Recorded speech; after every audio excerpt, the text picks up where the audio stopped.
चिंता संसानहंतारो यत्पादाम्बुजरेणवः विषयाणां सान्निध्याचार्यान् प्रणमामि मुहुर्मुहुः यदनुग्रहतो जन्तुः सर्वदुःखातिगो भवेत् तमहं सर्वदा वन्दे श्रीमद्वल्लभनन्दनम् अज्ञानतिमिरान्धस्य ज्ञानाञ्जनशलाकया चक्षुरुन्मीलितं येन तस्मै श्रीगुरवे नमः। नमामि तदेशेषे लीलाक्षीराब्धिशायिनम् लक्ष्मीसहस्रलीलाभिः दिव्यमानं कलानिधिम् चतुर्भिश्च त्रिभिस्तथा षड्भिर्विराजते योऽसौ पञ्चधा हृदयेमम्।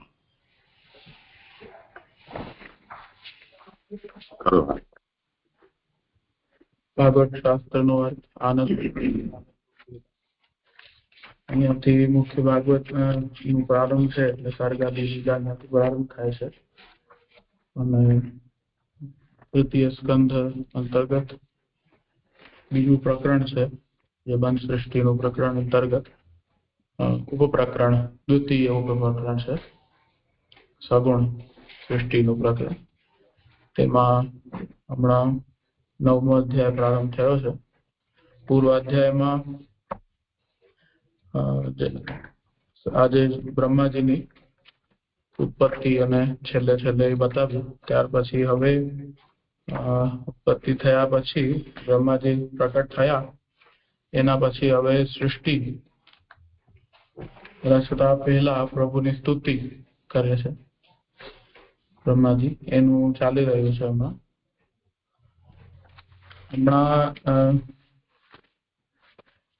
10મો શ્લોક છે.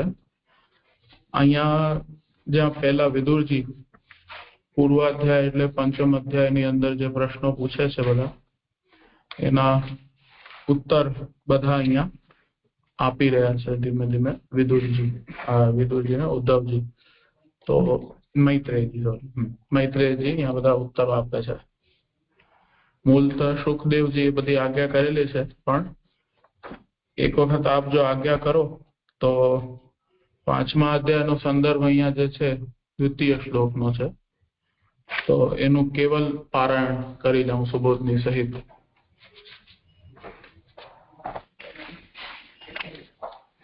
શ્લોક બીજો અને ત્રીજો છે. બીજાનો કેવલ અનુવાદ લઉં છું. 58 ઉપર છે પૃષ્ઠ સંખ્યા 158.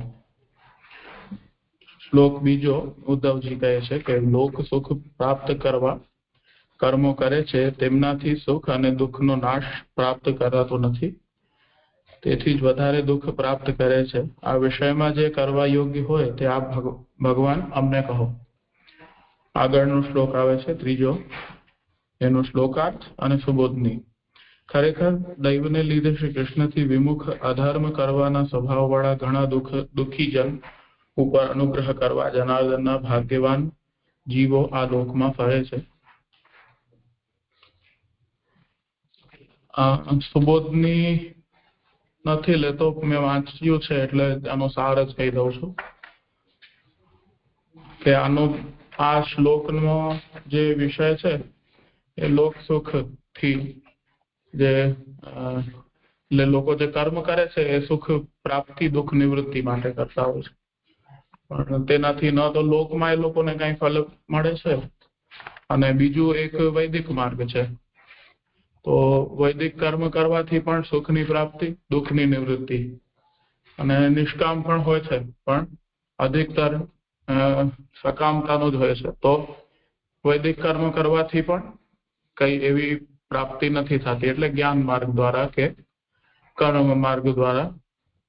તો કેવલ તો અહીંયા ત્રીજા શ્લોકનું એટલું જ તાત્પર્ય હતું કે ન તો લૌકિક કર્મથી ન તો વૈદિક કર્મથી કઈ શ્રેય પ્રાપ્ત કરવાનું કઈ ફલ નથી પ્રાપ્ત થતો એનાથી, એવું ત્યાં ત્રીજા શ્લોકનો તાત્પર્ય આવ્યો. ત્યાં વિદુરજી એમ કહે છે કે ઘણા લોકો એટલે લોકમાં આવા ઉપદેશો દેવા માટે કે જેનાથી શ્રેયની પ્રાપ્તિ થાય તો આપ લોકો જેવાનો અવતાર થાય છે, થાય છે, એવું ત્યાં વિદુરજી નો તાત્પર્ય છે મૈત્રેય માટે. અને સુખદેવજી કહે છે તો વ્યાસાદિ માટે પણ તાત્પર્ય હોઈ શકે. એટલે જેવા પણ આવા, કેમ કે આ 10મા શ્લોકમાં વ્યાસજીનો સંદર્ભ આવે છે આગળ, એટલે એના હિસાબે ત્યાં મને એવું વિચાર આવ્યો કે ભાઈ આ વ્યાસ આદિ એવા શ્રેષ્ઠ લોકોનું પણ તાત્પર્ય ત્યાં હોઈ શકે. હવે 10મો શ્લોક લઉં છું અહીંયાનો, 9મા અધ્યાયનો, 28 પૃષ્ઠ સંખ્યા 328.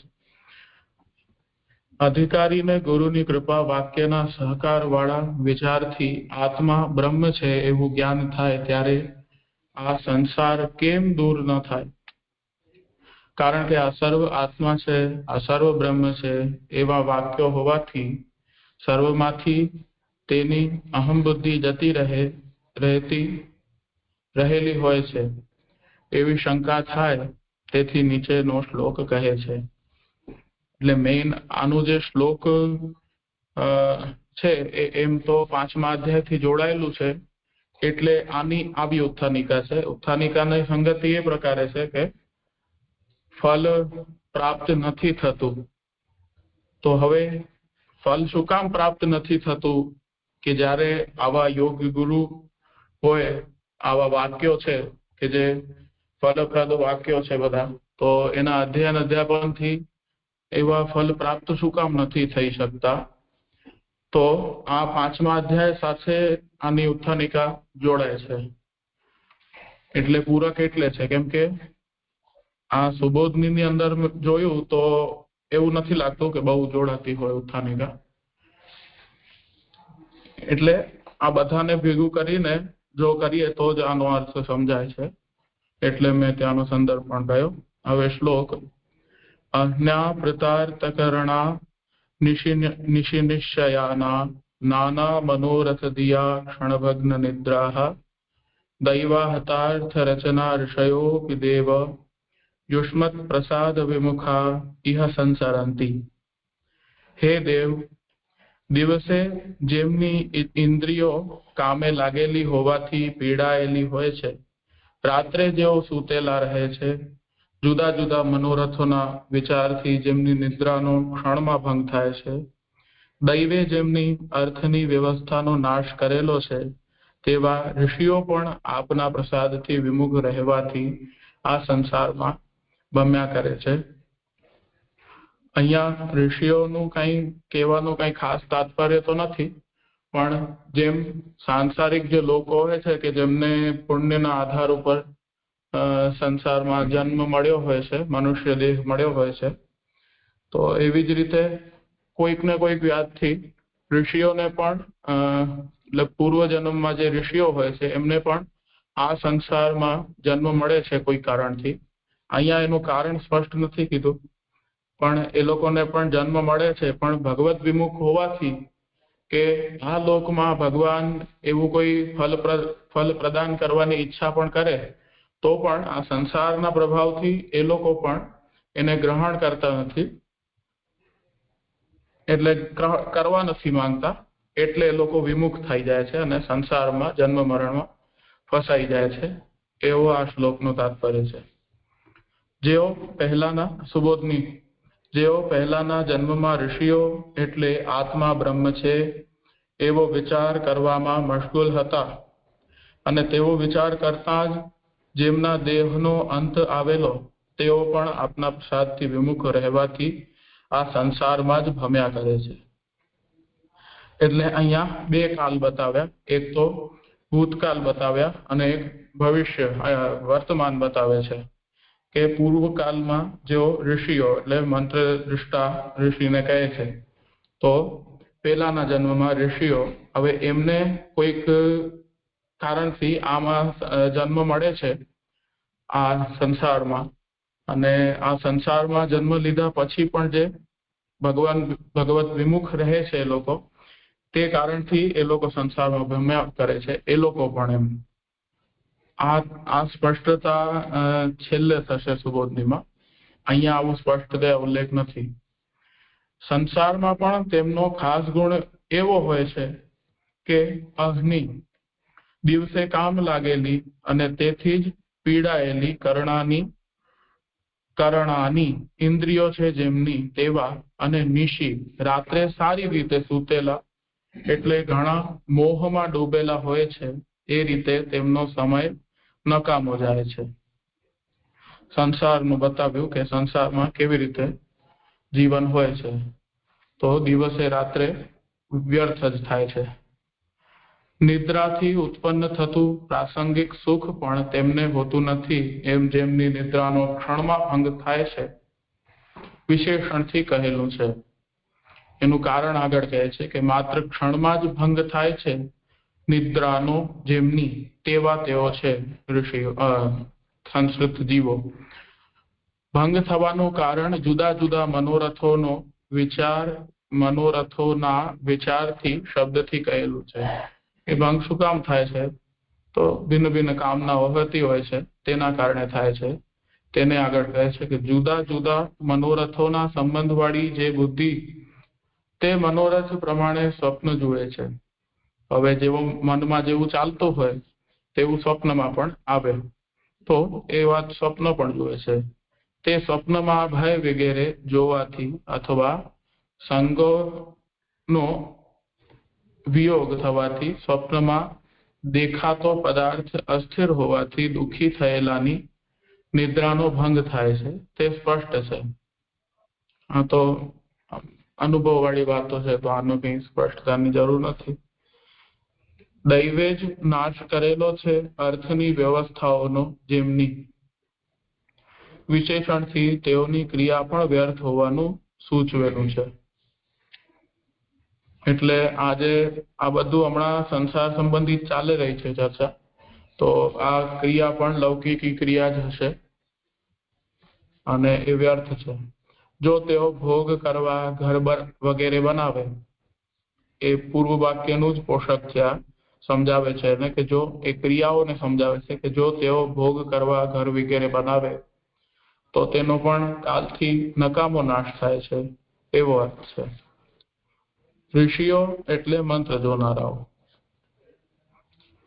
તેઓ ભગવાને કહેલા નિવૃત્તિ માર્ગનું આચરણ કરતા હોવાથી ભગવાન તેઓના ઉપર પ્રસન્ન થઈ સત્યલોકમાં અથવા આ લોકમાં તેમને કાંઈક પ્રસાદ આપે ત્યારે આ અમારો ઈચ્છેલો નથી એવો વિચારથી જો તેઓ તેનાથી વિમુખ રહે તો તેઓ આ સંસારમાં જ ભમ્યા કરે છે. કારણ કે તેઓ મૂર્ખ હોઈ વાક્યના અર્થનો જ વિચાર કર્યા કરે છે, પરંતુ આ જીવને બ્રહ્મની સ્થિતિ કેમ પ્રાપ્ત થાય એવી તેની યોગ્યતા વગેરે વિચારતા નથી.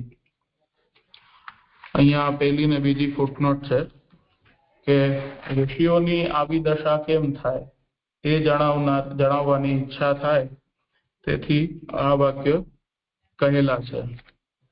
એ આ વાક્ય એટલે આગળના જે વાક્યો આવે છે એ પણ. એટલે અચ્છા, એ લોકો એવું કહે છે કે આ અમારો ઈચ્છેલો નથી, એવા બધા જે વાક્યો છે એ બીજી ફૂટનોટ કે શ્લોકમાંના કયા શબ્દથી આવો અર્થ નીકળે છે એ જાણવાની ઈચ્છા થાય, તેથી ઋષિ શબ્દથી જ એવો અર્થ થાય છે એમ અહીંથી જણાવે છે કે કારણ કે તેઓ મૂર્ખો હોઈ વાક્યના અર્થનો જ વિચાર કર્યા કરે છે, પરંતુ તો એ આ વિચાર કોણ કર્યા કરે છે એને સમજાવવા અહીંયા એવું કહ્યું છે કે ઋષિઓ જે હોય છે અને જે આ જન્મમાં જે લોકોને દેહ પ્રાપ્ત થયો છે તે લોકોની આ વાત છે. હવે આનું તાત્પર્ય એવું છે કે પૂર્વ જન્મમાં તો એ લોકો ઋષિઓ હતા, એમને કોઈક એવા કર્મથી મનુષ્ય જન્મ મળ્યો છે જે ઘણું દુર્લભ છે. આ હું મારી સમજ પ્રમાણે કહી રહ્યો છું, આમાં એવું સ્પષ્ટ લખેલું નથી. તો એ પૂર્વ જન્મમાં ઋષિઓ હતા અને એમને કોઈક કર્મ કે જે પણ હોય એના આધારે આ જ સંસારમાં જન્મ મળ્યો છે. એનું કારણ અહીંયા સ્પષ્ટ નથી કે શું કારણથી મળ્યું હશે, કે શું એવા કર્મ કર્યા, કે અપરાધ થયો, જે પણ હોય, તો આ સંસારમાં એમને જન્મ પ્રાપ્ત થાય છે.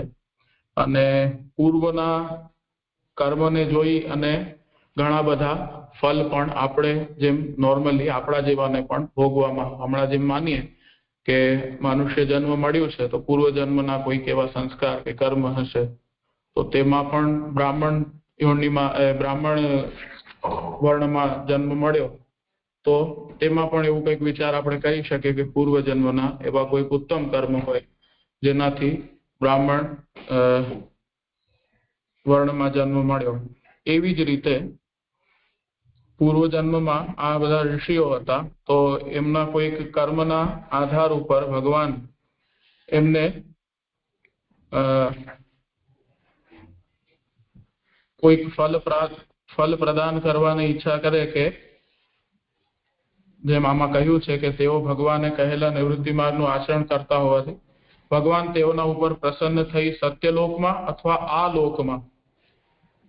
લોકમાં એટલે આ હમણાં જે લોકમાં એમને જન્મ પ્રાપ્ત થયો છે, તો તેમને કોઈક પ્રસાદ આપે ત્યારે આ અમારો ઈચ્છેલો નથી. તો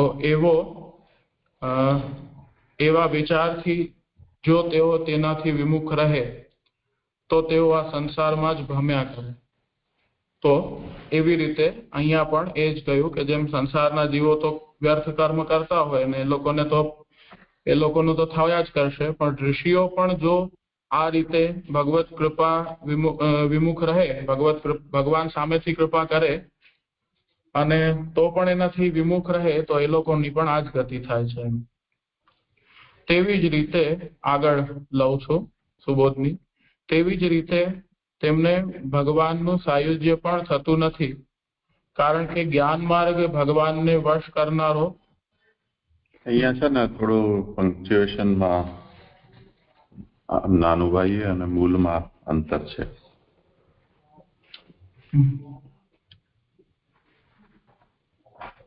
અહીંયા એમ આજ્ઞા કરે છે તેહી બાલાહા વાક્યાર્થમેવ વિચારયંતિ ન તસ્ય ઉપપત્યાદિકમ.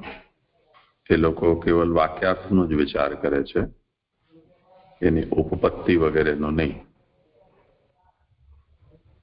શું વિચાર કરે છે? કથમ એટલે ઉપપત્તિનો વિચાર શું નથી કરતા કે કથમ અસ્ય જીવસ્ય બ્રહ્મભાવો ભવતી, આ જીવનો બ્રહ્મભાવ કેવી રીતે થાય? કારણ કે વાક્યાનામ તાત્પર્ય જ્ઞાનાત, તાત્પર્ય જ્ઞાનાત, કારણ કે એમને વાક્યના તાત્પર્યનું જ્ઞાન નથી. પછી પૂર્ણ વિરામ. એટલે આ હેતુ જે છે એ આના પહેલાના વાક્યને સાથે જોડાય છે.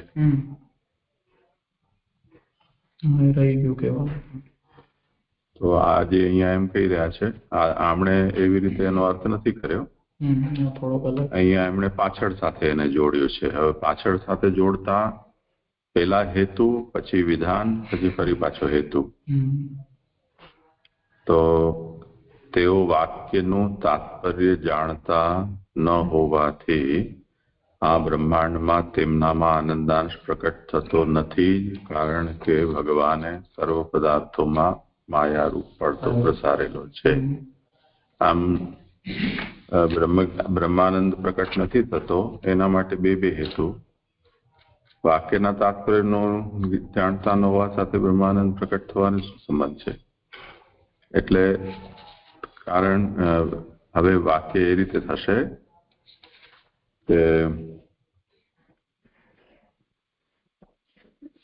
કારણ કે તેઓ મૂર્ખ હોય, વાક્યના અર્થનો જ વિચાર કર્યા કરે છે, પરંતુ આ જીવને બ્રહ્મની સ્થિતિ કેમ પ્રાપ્ત થાય એવી તેની યોગ્યતા વગેરે વિચારતા નથી. પછી ચાલુ છે, કારણ કે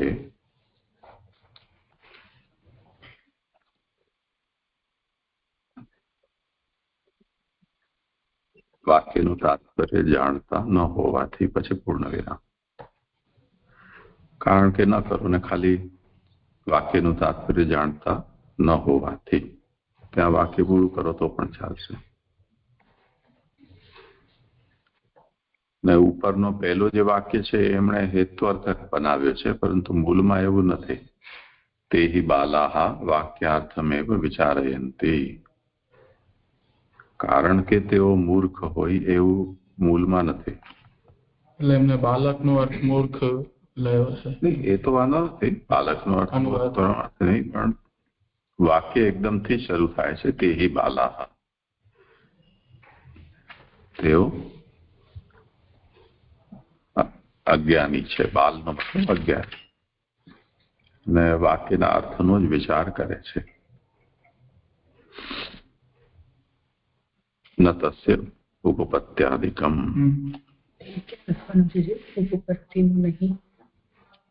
એ તો એમણે બરોબર કર્યું છે.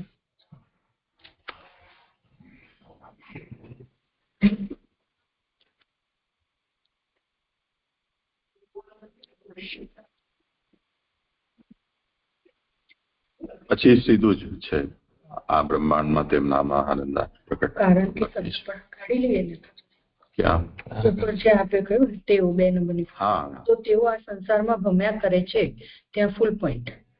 હા, અને પછી કારણ કે એની જરૂર નથી. બરોબર છે. આ એકદમ પ્રશ્નોત્તરી જેમ આપણે પરીક્ષામાં લખતા હોય એવી રીતે જ ચાલતા હોય એવી રીતે અહીંયા ચાલી રહી છે સુબોધની. એટલે મેં આલસ્યના લીધે થોડુંક વાંચ્યું નહીં સુબોધની 5મા અધ્યાયનું, પણ ત્યાં આનો સંદર્ભ એકદમ ક્લિયર થાય, વાંચી જ લઉં છું.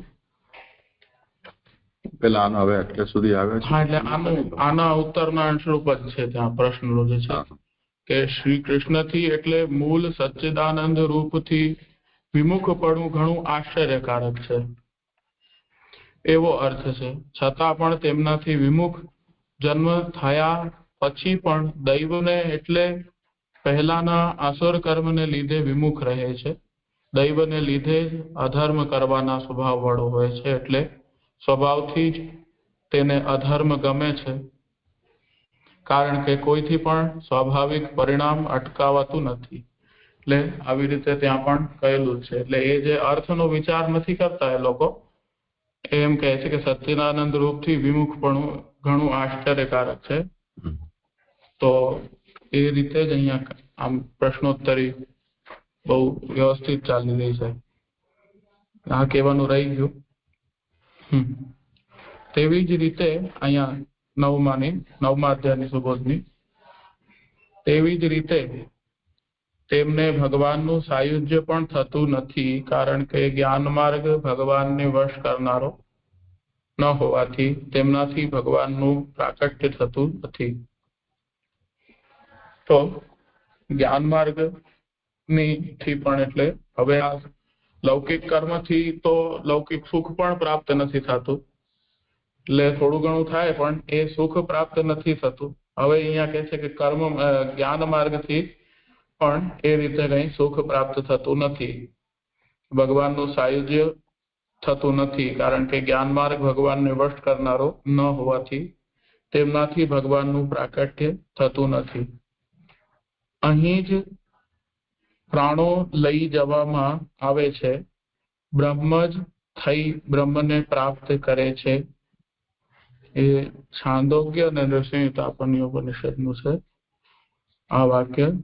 એમ જે તરત મુક્તિ થવાનું કહેલું છે તે પણ સ્વતંત્ર ભક્તિથી ભગવાનનું સાયુજ્ય થાય ત્યારે થાય છે. તો ત્યાંથી આગળ એટલે 5મા અધ્યાયના 4થા શ્લોકમાં ત્યાં વિદુરજી કહે છે કે હવે આ બધા ઉપાયો તો બંધ થઈ ગયા છે, રસ્તા તો નથી, તો હવે કેવી રીતે પ્રાપ્ત થાય? તો કહે છે કે ભક્તિ માત્ર એક ઉપાય છે. ત્યાંથી આગળ શ્લોકમાં ભક્તિથી તો કેવા પ્રકારની ભક્તિથી ફલ પ્રાપ્ત થઈ શકે, તો ત્યાં એનું પ્રશ્ન ચાલે છે. તો અહીંયા કહે છે કે તે 9મા અધ્યાયમાં અહીંયા ફરી આવું છું કે એમ તરત મુક્તિ થવાનું કહેલું છે તે પણ સ્વતંત્ર ભક્તિથી ભગવાનનું સાયુજ્ય થાય ત્યારે જ થાય છે. તેથી જ સર્વ વેદોના અર્થને જાણનાર વેદ વ્યાસે જ્ઞાનના ફળ તરીકે તરત મુક્તિ થવાનું કહેલ નથી, પરંતુ બ્રહ્મ જાણનારને તે જ વગેરેના માર્ગથી બ્રહ્મલોકમાં સ્થિતિ પ્રાપ્ત થવાનું જ અને ફરી સંસારમાં ન આવવાનું જ જ્ઞાનના ફળ તરીકે કહેલ છે. તે જ પ્રસન્ન થતા ભગવાને આપેલું ફળ છે.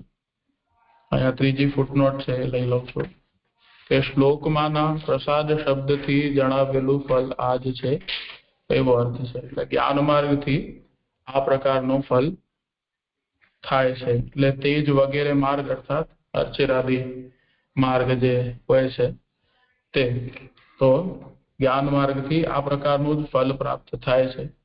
પ્રશ્નની અંદર વિદુરજીએ નો જે તાત્પર્ય હશે એ મહાપ્રભુજીએ ત્યાં કીધું કે મૈત્રેય વગેરે કે આપ લોકો જેવા મહાનુભાવનું પ્રાકટ્ય આ સંસારમાં એટલે જ થાય છે કે યોગ્ય અધિકારી જીવોને માર્ગ પ્રદર્શિત થઈ શકે.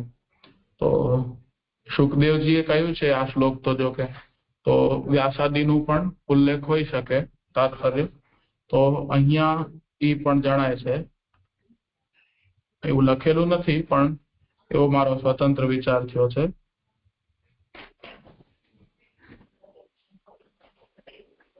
તે મૂળ સુબોધની તે અંગીકાર કરવામાં ન આવે તો મનને લીધે અથવા બીજાના સંબંધને લીધે સંસારમાં ભમવાનું જ થાય છે. એટલે આ પણ સ્વીકાર કરવામાં ન આવે જો તો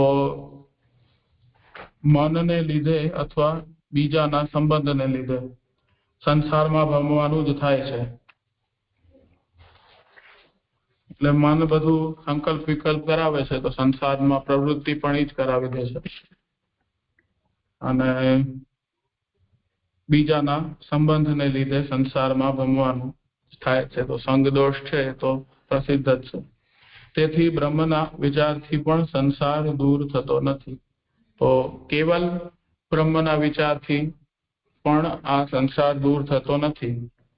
ભક્તિ સહકૃત જ્ઞાન હોય છે તો જે ફલપ્રદ થાય છે, પણ સ્વતંત્ર ભક્તિ જેટલું તો નથી થતું. તો પણ તો એ વાત પણ અહીંયા કહી દીધી. અહીંયા શ્લોક સંપન્ન થાય છે.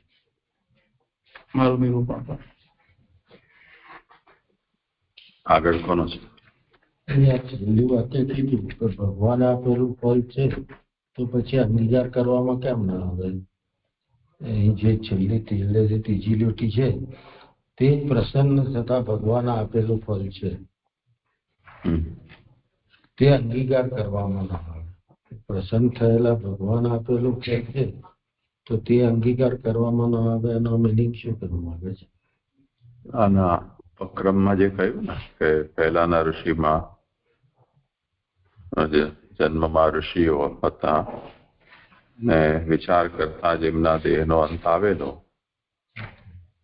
એટલે ત્યારે એમને બ્રહ્મભાવ સિદ્ધ થયો ન હતો, પણ યોગ ભ્રષ્ટની જેમ ચિંતન કરતા કરતા જ એમનો અંત થઈ ગયો. તેઓ પણ આપના પ્રસાદથી વિમુખ રહેવાથી આ સંસારમાં જ ભમ્યા કરે છે. તો એવા લોકોને ભગવાને પ્રસન્ન થઈને અને હવે બીજો જન્મ થયો એમાં કંઈક એવા ફળ આપ્યું તો એ ભોગવવું જોઈતું હતું, પણ એ તો હજી એમનો ઓલો નશો નિવૃત્તિ માર્ગનો ઉતર્યો ન હતો. તો એ લોકોએ એનો ભગવત કૃપાથી જે પ્રાપ્ત થયું છે એનો તિરસ્કાર કર્યો, એટલે હવે અહીંયા સંસારમાં ભમ્યા કરે છે એમ કહી રહ્યા છે. એટલે એમને પાછા સંસારમાં નાખવામાં ઈચ્છા છે પ્રભુની, સંસારમાં જતા નથી. નિવૃત્તિ માર્ગ શું તો ત્યાં હોય ને કે ભગવાન સંસારમાં લઈ જવા છે 4 જન્મમાં, તે છતાં સંસાર ભોગવતા નથી. જે ભોગવવાના ભગવાન આપ્યા છે તે થશે ને, ભોગવી જ લેવા જોઈએ. તો જેવી રીતે ધ્રુવ ઉપર પ્રસન્ન થયા અને ભગવાને એમને બહુ લાંબુ સુધી રાજ્ય સુખ આપ્યું તો એમને ભોગવ્યું. પછી ધ્રુવ સ્થાન એમને મળ્યું. એ પ્રભુ આપેલું છે તે ભોગવવું જોઈએ એ સમજતા નથી એ. હા, એવી રીતે પાંડવાદિક છે કે અન્ય જે ભક્તો છે કે અન્ય પણ એવા જે હોય તે, કેમ કે નિવૃત્તિ માર્ગમાં છે એ લોકોની નિવૃત્તિની જે સાધના છે એ ઉગ્ર હોય છે, એટલે ઘણી બધી કુંઠાઓ એમાં રહી જાય. તો હવે અવસર મળ્યો છે, પ્રભુએ આપ્યો છે એમને, તો એ ભગવત કૃપા એને માની અને એ કુંઠાને શાંત કરવાનો અવસર મળ્યો છે તો કરવી જોઈએ એમ કહી રહ્યા છે. જે બીજી બુકનો છે ને તેઓ મૂર્ખ હોય વાક્યના અર્થનો જ વિચાર કર્યા કરે છે, આટલું થયું. પરંતુ આ જીવને બ્રહ્મની સ્થિતિ કેમ પ્રાપ્ત થાય એવી તેની યોગ્યતા વગેરે છે. બ્રહ્મની યોગ્યતા તો એ શું અર્થ? તેની યોગ્યતા એટલે કોની યોગ્યતા? વાક્યનો તાત્પર્ય નથી વિચારતા, વાક્યનો અર્થ વિચાર્યા કરે છે એ કહી રહ્યા છે. ઉત્થાનિકામાં જે વાક્યો કયા છે સહાયક વાક્યો જે પણ કહીએ આપણે એટલે સહકાર વાળા વિચારથી આત્મા બ્રહ્મ છે એવું જ્ઞાન થાય. આ વાક્યોનું અહીં કર્યું.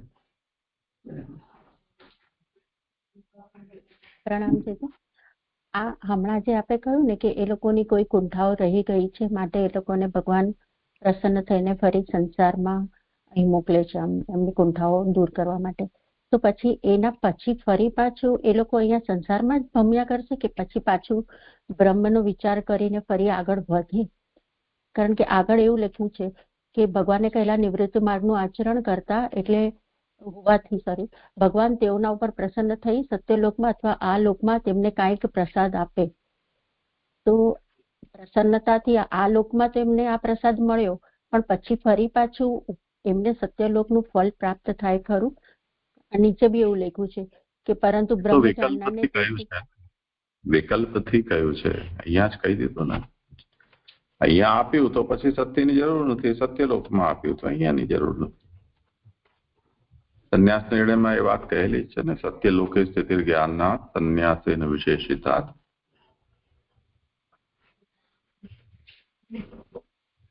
જ્ઞાન માર્ગી સત્યલોકમાં અનંતકાલ સુધી બેઠો રહે છે, વાટ જુએ છે, પછી બ્રહ્માનો સાયુજ્ય થાય તે વખતે એની સાથે એમનો પણ થાય છે.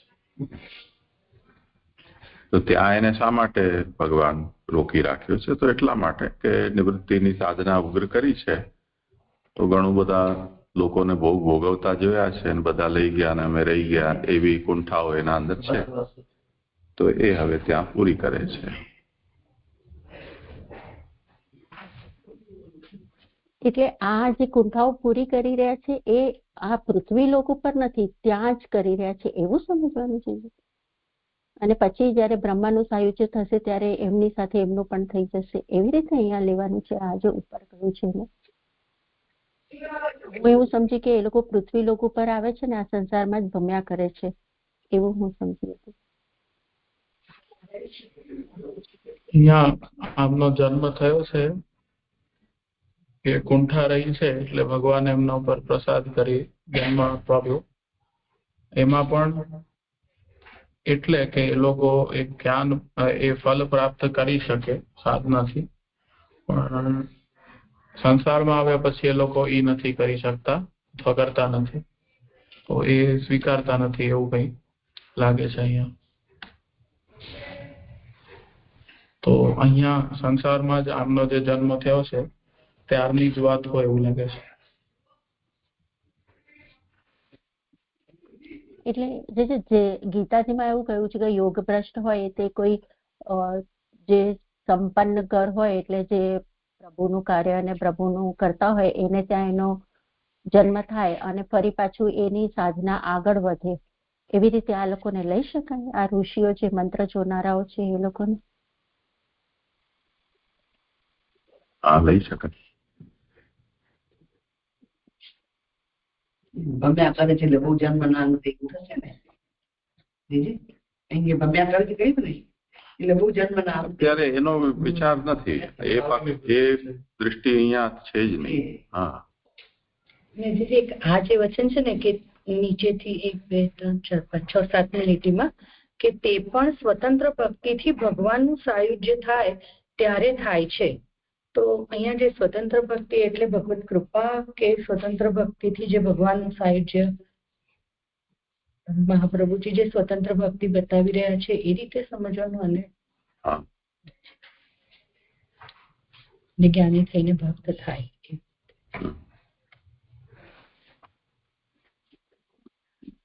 જીજી દંડવત પ્રણામ. મારો ક્રમ છે કયો જીજી? આ થોડો અવાજ ધીમો છે. હા, હવે સંભળાય છે જીજી? હા, કરું જીજી? કરો. હા જીજી દંડવત પ્રણામ જીજી. હવે પેજ નંબર 330 શ્લોક 11 એ પ્રમાણે હોય તો ભક્તોનો સંસાર પણ દૂર ન થાય.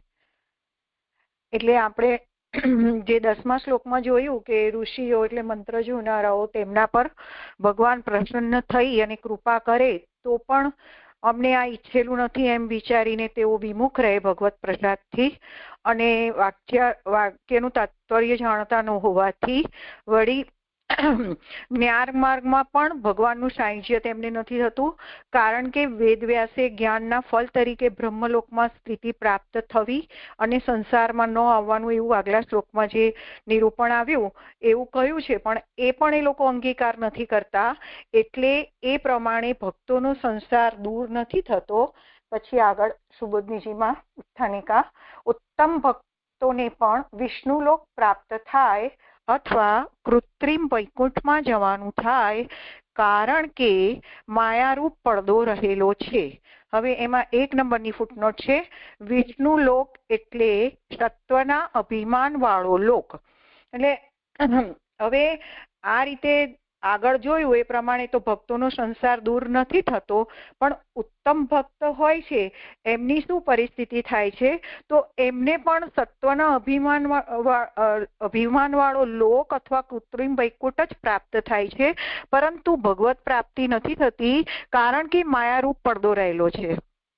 પછી બીજા પ્રકારની વાત કરે છે કે યોગથી બ્રહ્માંડનો ભેદ થવાનું કહ્યું છે તે તો આ ફળ પ્રાપ્ત કરવાનો પ્રકાર કહેલો છે, પરંતુ તેનો કોઈ પણ અધિકારી હોવાનું સંભવતું નથી. એટલે યોગથી બ્રહ્માંડનો ભેદ જણાય એટલે સાંખ્ય અને યોગમાં જેમ મહાત્મ્ય જ્ઞાન નિત્યનું થઈ જાય એ રીતે જ્ઞાન તો થાય, પણ એવું ફળ પ્રાપ્ત કરવાનો આ પ્રકાર છે એનો અધિકારી કોઈ હોતું હોય એવું સંભવતું નથી. એટલે હવે આવા જ્ઞાનીની જો બ્રહ્માની સાથે તો બ્રહ્માંડનો નાશ થાય ત્યારે ફળ પ્રાપ્ત થવાનું.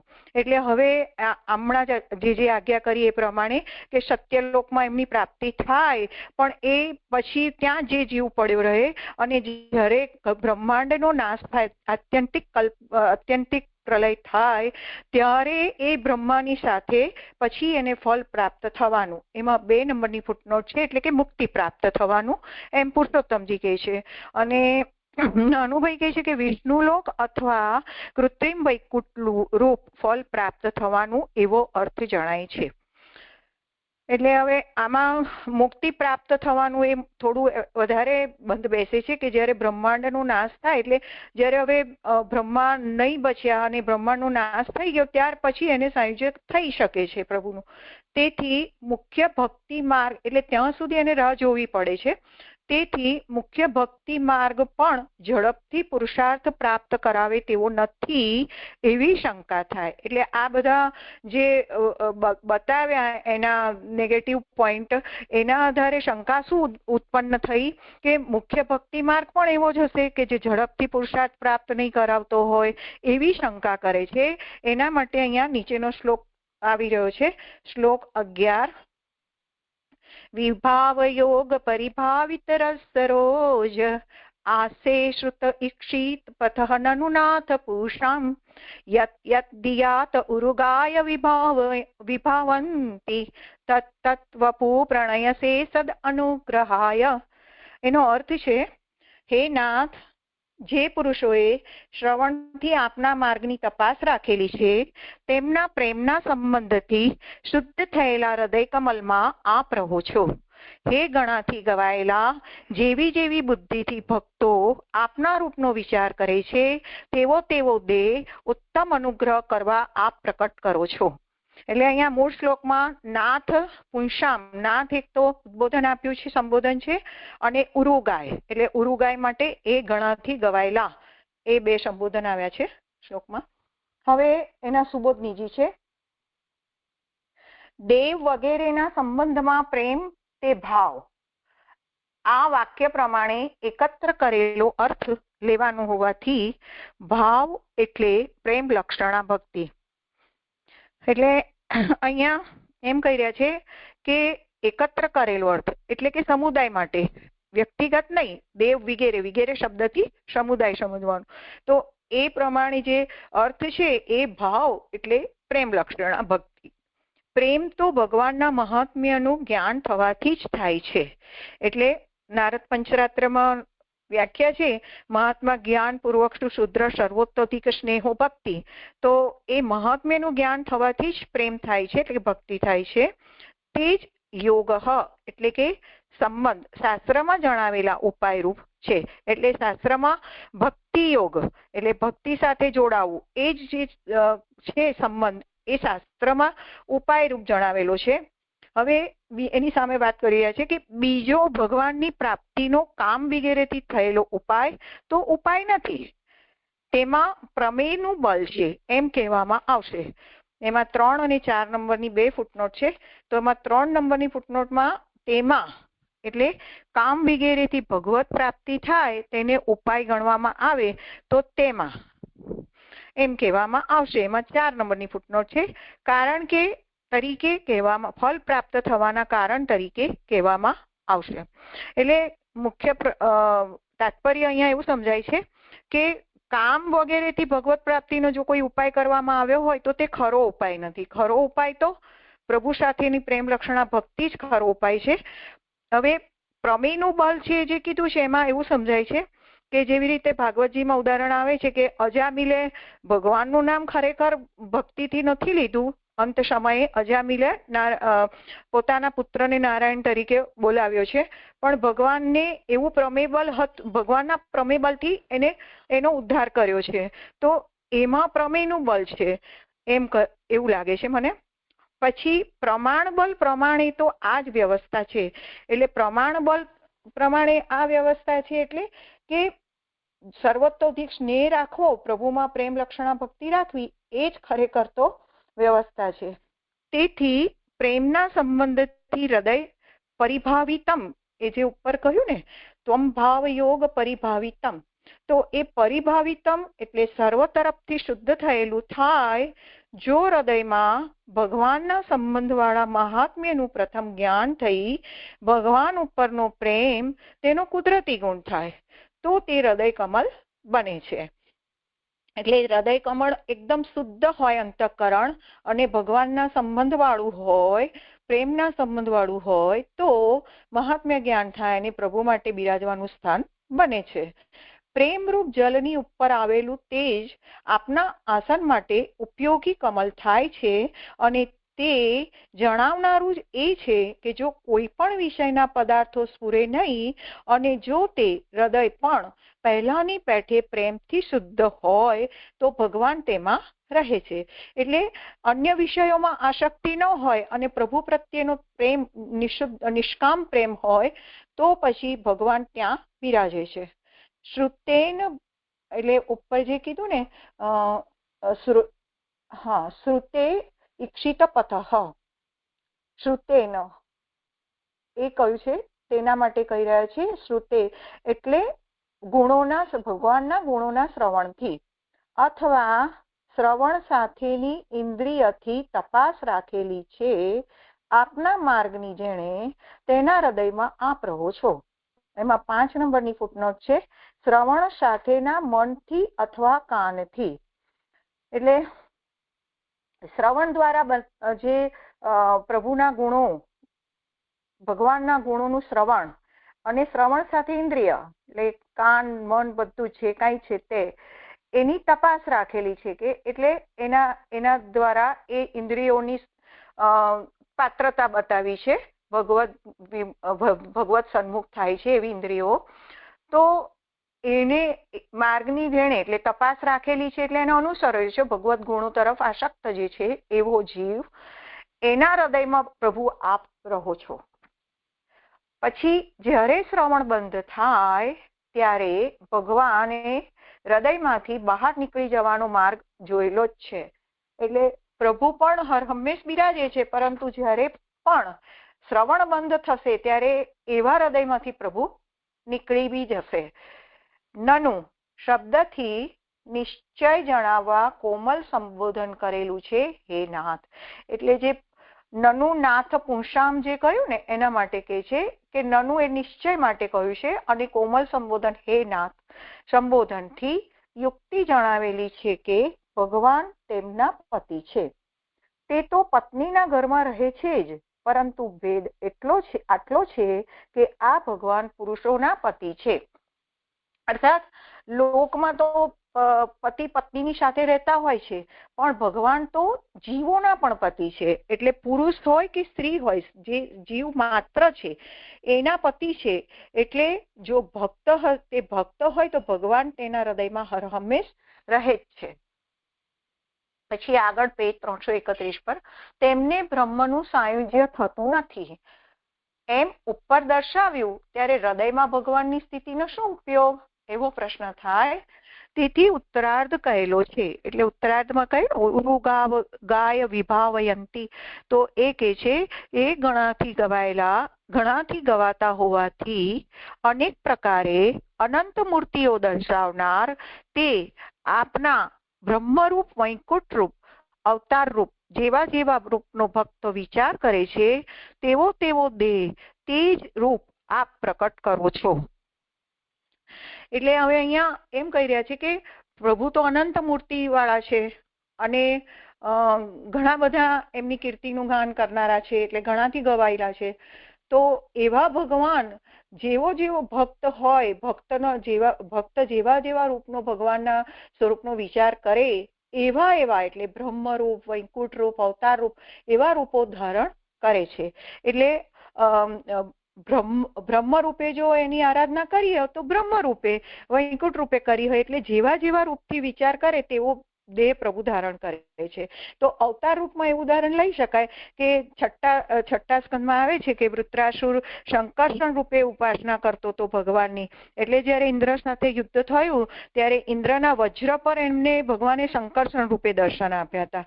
એવી રીતે એક બીજા પ્રસંગમાં છે કે જયારે ભગવાન બલદેવજી સાથે રંગમંડપમાં પધારે છે ત્યારે મલ્લોને વજ્ર જેવા લાગે છે, સાધારણ માણસને નરરત્ન લાગે છે, સ્ત્રીઓને કામદેવ લાગે છે, ગોપોને સ્વજન લાગે છે, કંસને મૃત્યુ રૂપે દર્શન થાય છે, અને અજ્ઞાનીઓને વિરાટ, યોગીઓને પરમ તત્વ અને ભક્તોને ઈષ્ટદેવ જેવા જણાય છે. એટલે આવી રીતે ભગવાન ભક્તોના વિચાર પ્રમાણે એવું રૂપ ધારણ કરીને પ્રકટ થાય છે. તેનું પ્રયોજન અહીંયા એક થોડું ગડબડી લાગે છે. નાનુભાઈને બીજો પાઠ મળ્યો એવું પણ સંભવ છે. અહીંયા આવ્યું ને કે પુંસામ અયમ પતિ, આ ભગવાન એમના પતિ છે.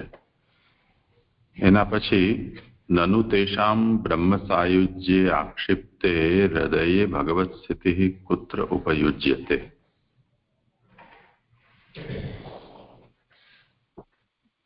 એનો અર્થ આપણે કર્યો છે તેમને બ્રહ્મનું સાયુજ્ય થતું નથી એમ ઉપર દર્શાવ્યું ત્યારે હૃદયમાં ભગવાનની સ્થિતિનો શું ઉપયોગ. પણ અહીંયા આવો અર્થ તો થઈ શકે કે જો નતુ તેષામ બ્રહ્મ સાયુજ્ય આક્ષિપ્તે એવું મૂળમાં હોય તો. પણ અહીંયા નતું નથી પરંતુ નનુ છે, તો આ અર્થ નહીં થઈ શકે. એટલે કહેવાનો આચાર્ય ચરણનો અભિપ્રાય એ છે કે નનુ તેષામ બ્રહ્મ સાયુજ્ય આક્ષિપ્તે, એટલે આમને બ્રહ્મ સાયુજ્ય આગળ જઈને થશે. હવે જો બ્રહ્મ સાયુજ્ય થઈ જાય તો પછી હૃદય તો બચે નહીં કે જેમાં ભગવાનની સ્થિતિની વાત અહીંયા કરવામાં આવેલી છે. તો જેનું બ્રહ્મ સાયુજ્ય થવાનું હોય એના હૃદયમાં ભગવાનની સ્થિતિની પછી શું આવશ્યકતા રહી જાય છે, એમ મતલબ છે.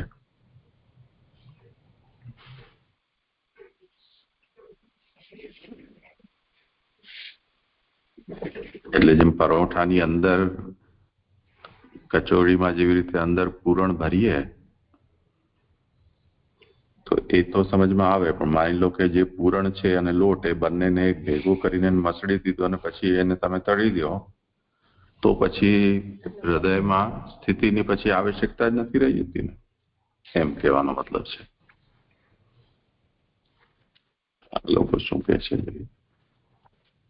કયો શ્લોક છે? 11.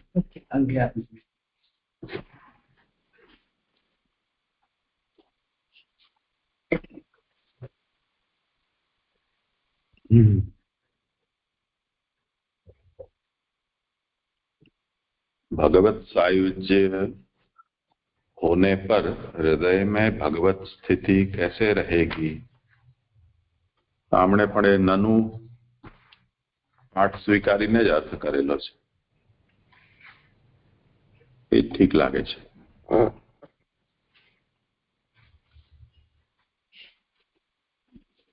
એટલે બ્રહ્મ સાથે સાયુજ્ય થવા પર હૃદયમાં ભગવાનની સ્થિતિનો શું ઉપયોગ? બસ આવું કરી દેવું જોઈએ.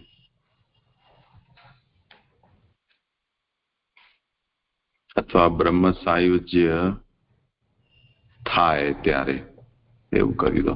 થાય એટલું જ લખો.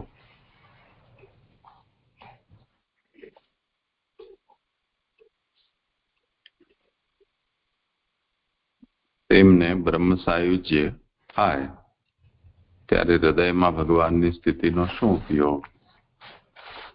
એવું એનું. હા જી, થોડુંક શંકા ડાઉટફુલ લાગતી હતી પણ સમજાતી જ નથી, પણ સરસ થયું જી, બરાબર. હવે બરાબર એનો અર્થ બેસે છે. એટલે બ્રહ્મનું સાયુજ્ય થાય ત્યારે હૃદયમાં ભગવાનની સ્થિતિનો શું ઉપયોગ? એટલે આગળ જે પોઈન્ટ આવ્યો કે ભગવાન એમના હૃદયમાં જ રહે છે, તો પ્રશ્ન થયો કે ભગવાન જો હૃદયમાં જ રહેતા હોય અને તો પછી એમને સાયુજ્ય થતું હોય તો શા માટે ભગવાન હૃદયમાં ભગવાનની સ્થિતિ છે એનો શું ઉપયોગ? હવે એમ સાયુજ્ય જો થવાનું હોય તો એટલે અહીંયા આગળ એનો જવાબ આપ્યો કે ભગવાન કેવા છે? તો કે છે કે જેવા રૂપનો વિચાર ભક્ત કરે છે તેવા પ્રકારે પ્રકટ થાય છે. એટલે સુબોધનીજીમાં તેનું પ્રયોજન ઉત્તમ અનુગ્રહ કરવા શબ્દથી કહેલું છે. સત અનુગ્રહાય એ જે કહ્યું ને એના માટે કહ્યું. તો ઉત્તમ અનુગ્રહ કરવા શબ્દથી કહેલું છે. સન એટલે ઉત્તમ અને તે અનુગ્રહ. જ્ઞાનીઓ પ્રતિ આપ માત્ર અનુગ્રહ કરો છો. અહીં ભક્તો પ્રતિ ઉત્તમ અનુગ્રહ સત અનુગ્રહાય અંતરાય વિનાનો અનુગ્રહ કરો છો. ત્યારે ભક્તોની ઈચ્છા પ્રમાણે આ લોકમાં જ ભગવાન સાથે સાયુજ્ય વગેરે સર્વ તેમને થવાનું ઘટે છે.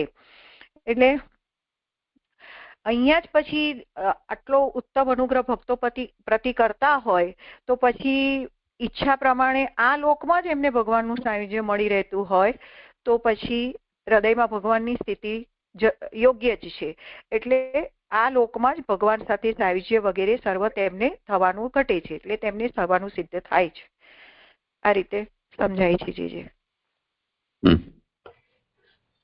કરો બોલા. શ્લોક 12. હવે એની ઉત્થાનિકા છે.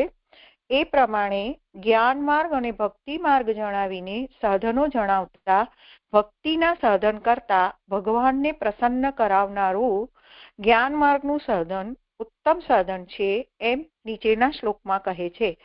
હવે અહીંયા આગળ આપણે જે 10મા શ્લોકમાં જોયું કે જ્ઞાન માર્ગ ભગવાનને વશ ન કરનાર હોવાથી ભગવાનનું પ્રાકટ્ય થતું નથી. એ 10મા શ્લોકમાં જોયું.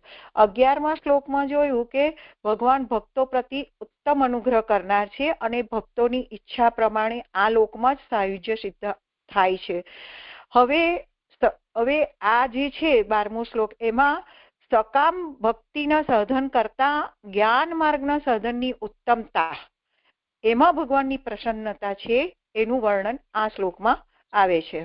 તો એનામાં ગીતાજીના 7મા અધ્યાયના 16 અને 17મા શ્લોકમાં ભગવાન કહે છે કે 4 પ્રકારના ભક્તો, જિજ્ઞાસુ, આર્તી, અર્થાર્થી અને જ્ઞાની, એ મને એ છે ભક્તો, એમાં જ્ઞાની ભક્ત મને અત્યંત પ્રિય છે. કેમ કે બીજા ભક્તો પોતપોતાની ઈચ્છિત વસ્તુમાં પ્રીતિવાળા હોય છે અને જ્ઞાનીની પ્રભુ કહે છે કે મારા માટે અત્યંત પ્રીતિ હોય છે, તેથી જ્ઞાની મને પ્રિય છે, એમ કહે છે. એટલે એ મને અનુસંધાન એવું એની સાથે જોડાતું લાગ્યું, એટલે મેં આ લીધું છે. હવે આનો શ્લોક છે, ન અતિ પ્રસિદ્ધતિ તથા ઉપચિત ઉપચારૈ આરાધિત સુરગણૈરધિબદ્ધ કામ યત સર્વભૂત દયયા સત અલભ્યયામ એક નાના જનેષુ અવહિત શ્રુત અંતરાત્મા. હવે એનો અર્થ છે કે દુષ્ટોને પ્રાપ્ત ન થાય તેવી, અસદ અલભ્ય, દુષ્ટોને પ્રાપ્ત ન થાય તેવી સર્વ પ્રાણીઓ ઉપરની દયાથી ભગવાન જેવા અતિ પ્રસન્ન થાય છે, તેવા હૃદયમાં જેમણે કામનાઓ બાંધી રાખેલી છે તેવા દેવોના સમૂહે ઘણા ભેગા કરેલા પૂજનથી પ્રસન્ન થતા નથી.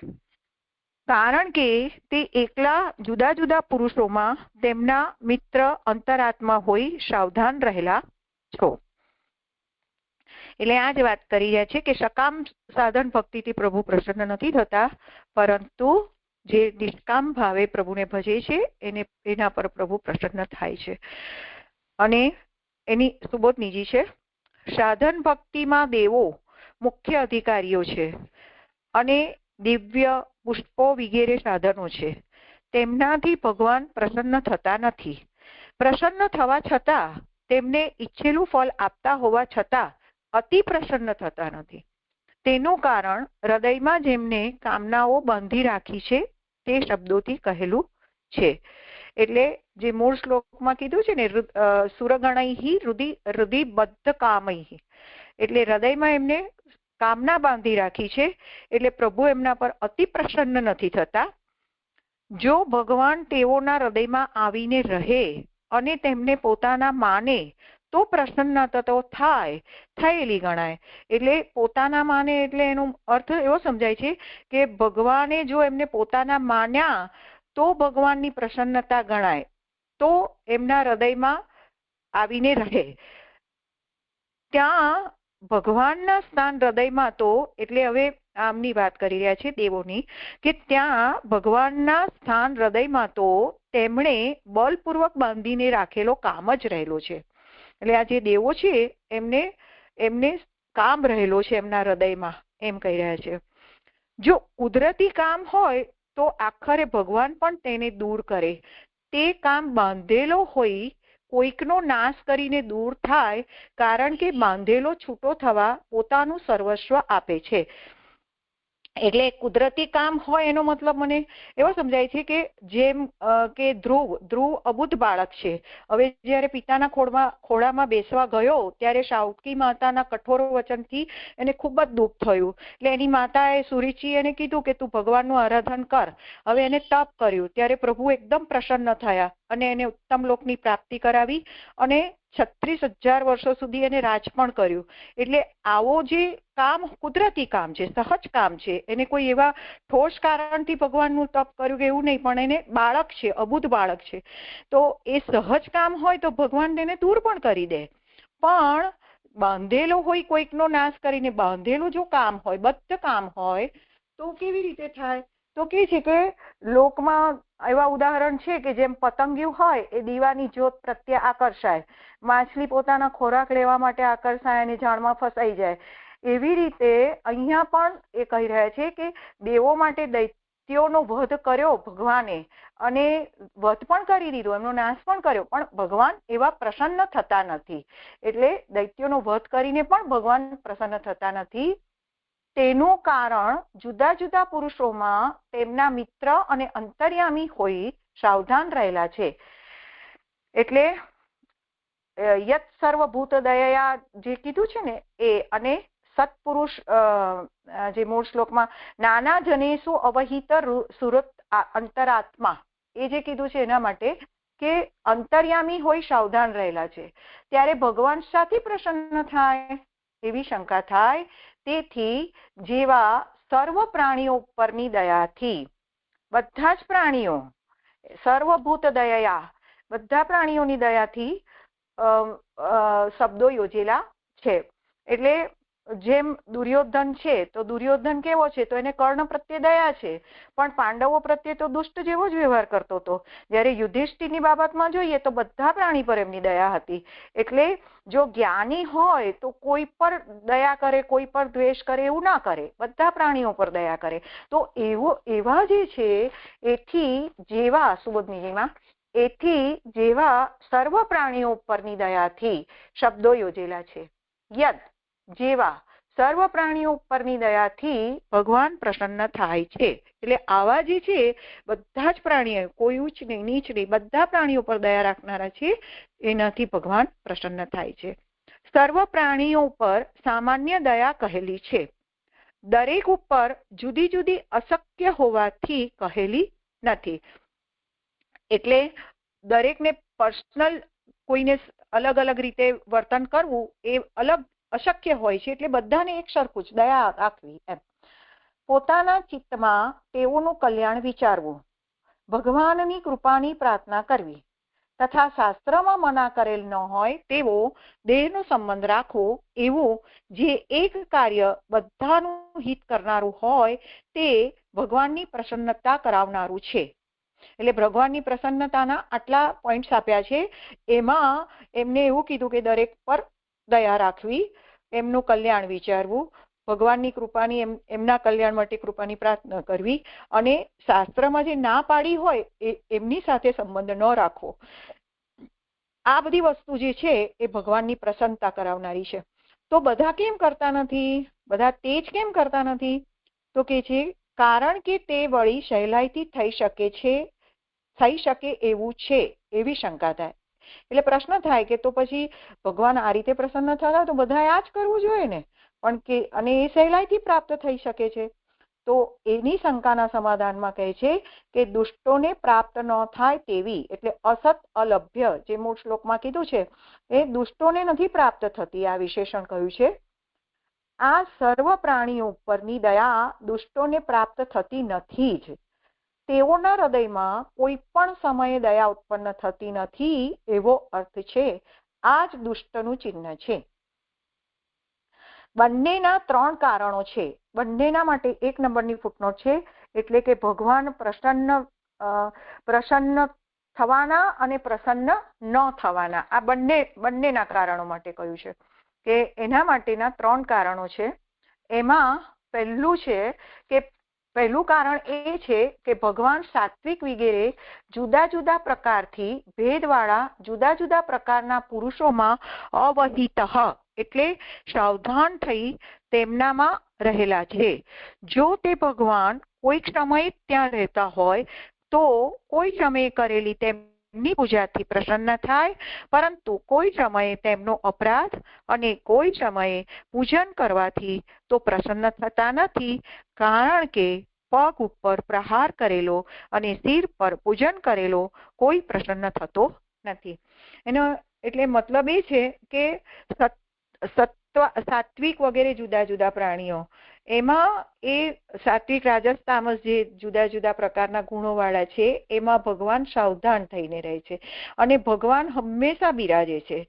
એટલે એવું નહીં કે થોડોક સમય રહ્યા એને સારી રીતે એમની પૂજન અર્ચન કર્યું, પ્રસન્ન કર્યા રહ્યા અને પછી એવું નહીં, હર હંમેશ પ્રભુ બિરાજે છે. એટલે કોઈક સમય અપરાધ કર્યો, કોઈક સમય પૂજા કર્યો અને પ્રસન્ન થઈ ગયા, અથવા તો કોઈક સમય કોઈ અપરાધ કરી દીધો, એવું નથી હોતું. તેથી જો લોકમાં પણ એવું જોવામાં આવે છે કે જો પગ પર ઘા કરવામાં આવે અને પછી પાઘડી પહેરાવવામાં આવે તો એનાથી સામાન્ય જીવ પણ રાજી થતો નથી. એવી રીતે પ્રભુ બધાના હૃદયમાં બિરાજે છે અને એ બધા જ એ પ્રભુના જ શરીર છે. એટલે કોઈને દુઃખ થાય કે કોઈને સુખ થાય એવી રીતે પ્રભુ પ્રસન્ન થતા નથી. પછી 2 નંબરમાં કે છે કે વળી આ ભગવાન બધાના મિત્ર છે, તેથી કોઈ સમયે પણ કોઈનો અપરાધ કરવાથી પણ પ્રસન્ન થતા નથી. એટલે સુહૃદ શબ્દ જે આપ્યો છે મૂળ શ્લોકમાં, સુહૃદ અંતરાત્મા, તો સુહૃદ છે એટલે ભગવાન સર્વના મિત્ર છે. એટલે કોઈ પણ વખતે જો કોઈ પણ સમયે જગતની કોઈક નિંદા કરતું હોય કે કોઈ અપરાધ થતો હોય તો એનાથી ભગવાન પ્રસન્ન થતા નથી. વળી ત્રીજું, વળી આ અંતઃકરણથી જ કરેલા પૂજાના સાધનોથી પ્રસન્ન થાય છે, બહારથી કરેલા સાધનોથી પ્રસન્ન થતા નથી. એટલે અંતઃકરણથી કરેલા એટલે જેવી રીતે સબરી છે તો સબરીની પાસે ક્યાં કશું હતું, પરંતુ એને રામ ભગવાન માટેની એટલો પ્રેમ હતો કે બોર પણ એને ચાકી ચાકીને રાખ્યા હતા. એટલે અંતઃકરણથી એને બોર રાખ્યા હતા. લક્ષ્મણજીને થોડું થઈ ગયું કે હવે એઠા બોર એના લે છે એમ, પણ ભગવાન એની એ ભક્તિથી પ્રસન્ન થયા છે. અંતઃકરણથી કરેલા પૂજાના સાધનોથી પ્રસન્ન થાય છે, બહારથી કરેલા સાધનોથી પ્રસન્ન થતા નથી. એટલે કોઈને દેખાડો કરવા માટે કે આમ આટલું કર્યું મેં ભગવાન માટે, આ રીતે આમ બનાવ્યું તેમ બનાવ્યું, એવો દેખાડો જે થાય છે એનાથી ભગવાન પ્રસન્ન નથી થતા. તેથી જે પ્રકારથી ભગવાન પ્રસન્ન થાય તે જ સાધન છે. બીજું સાધન તો પરંપરાથી સાધન થાય છે. એટલે એના સિવાયનું જે ભગવાનની પ્રસન્નતા સિવાયનું જે કાંઈ સાધન છે એ તો બધું પરંપરાથી, એટલે ચાલ્યું આવતું. એટલે પરંપરા એટલે ચાલ્યું આવતું, અમને કર્યું એટલે મારા વડીલોએ કર્યું ને હું કરીશ ને, એ પરંપરાગત થઈ ગયું. પણ પર્સનલ તમે અંતઃકરણથી જે ભક્તિ કરો છો અને એના જે સાધન છે એના સાધનથી પ્રભુ પ્રસન્ન થાય છે એમ સમજાય છે. જેનાથી ભગવાન પ્રસન્ન થતા નથી તે તો સાધન નથી જ, એવો નિશ્ચય છે. એટલે ભગવાનની પ્રસન્ન થવાના અને પ્રસન્ન ન થવાના આ રીતે અહીંયા આગળ 3 કારણો મહાપ્રભુજીએ સમજાવ્યા છે.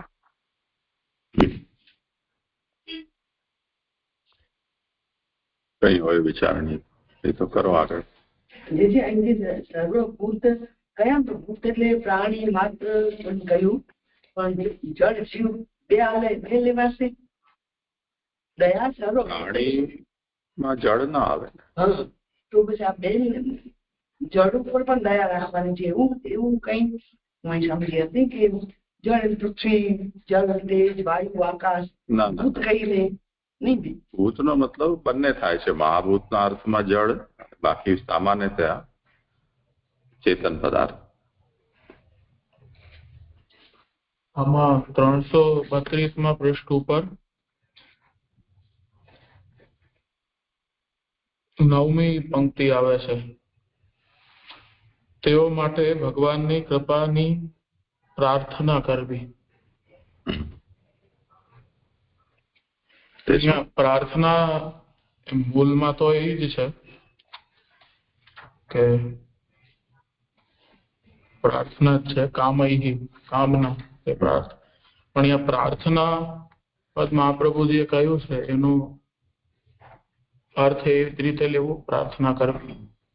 બધા પ્રસન્ન રહે, બધા ઉપર આપની એને તો કામના રીતે સમજવું જોઈએ ને, કેમ કે પ્રાર્થના તો કામના મૂલક જ હોય ને હંમેશા. વગર કામના તો કોઈ પ્રાર્થના થાય જ નહીં. પણ પરહિતાર્થ કામના છે. જેમ હમણાં બ્રહ્માજી દુઃખી હતા ને એવી રીતે જીવો માટે. હા, એટલે મહાપ્રભુજી કહે છે કે પ્રાર્થિત વાત કેમ સ્યાત, અહીંયા તો હજી ક્યાં પ્રકટ થયા છે મહાપ્રભુજી? એના પહેલાની વાત છે. સુબોધનીમાં વાક્ય છે ને. હા, પણ બ્રહ્માજી તો કરી રહ્યા છે ને, એમના બ્રહ્માજી જે બોલી રહ્યા છે એનો ભાવાર્થ અહીંયા પ્રકટ કરી રહ્યા છે. વૈષ્ણવ જન તો તેને કહીએ પીડ પરાઈ જાણે એવી રીતે આવશે ખરું. શું દયા સર્વભૂતે શું જે પણ અત્યારે તો જ્ઞાન માર્ગીની દ્રષ્ટિથી નિરૂપણ થઈ રહ્યું છે. આપણે બીજું જરાક સુબોધની અને મૂળ ભાવાર્થ થોડાક સમજવો હતો એમાં કે ત્રીજી પંક્તિમાં આવે છે ને કે ઘણા ભેગા કરેલા પૂજનથી પ્રસન્ન થતા નથી. એ ઘણા ભેગા કરેલા એટલે એને એનો શું મતલબ થયો? એ શ્લોકમાં આવે છે અર્થમાં, મૂળ ભાવાર્થમાં. ના, એ તો જેવા હૃદયમાં જેમણે કામનાઓ બાંધી રાખેલી તેવા દેવોના સમૂહોએ ઘણા ભેગા કરેલા પૂજનથી. ઘણા ભેગા શ્લોકાર્થમાં છે.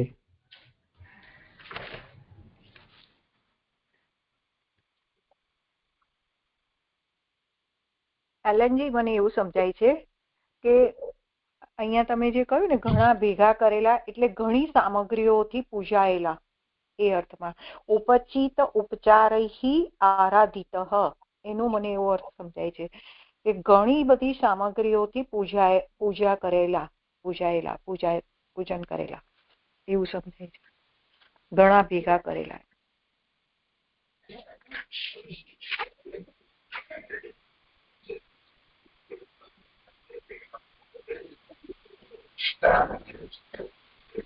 નાથી પ્રસિદ્ધ હતી. એનાથી બહુ પ્રસન્ન થતા નથી.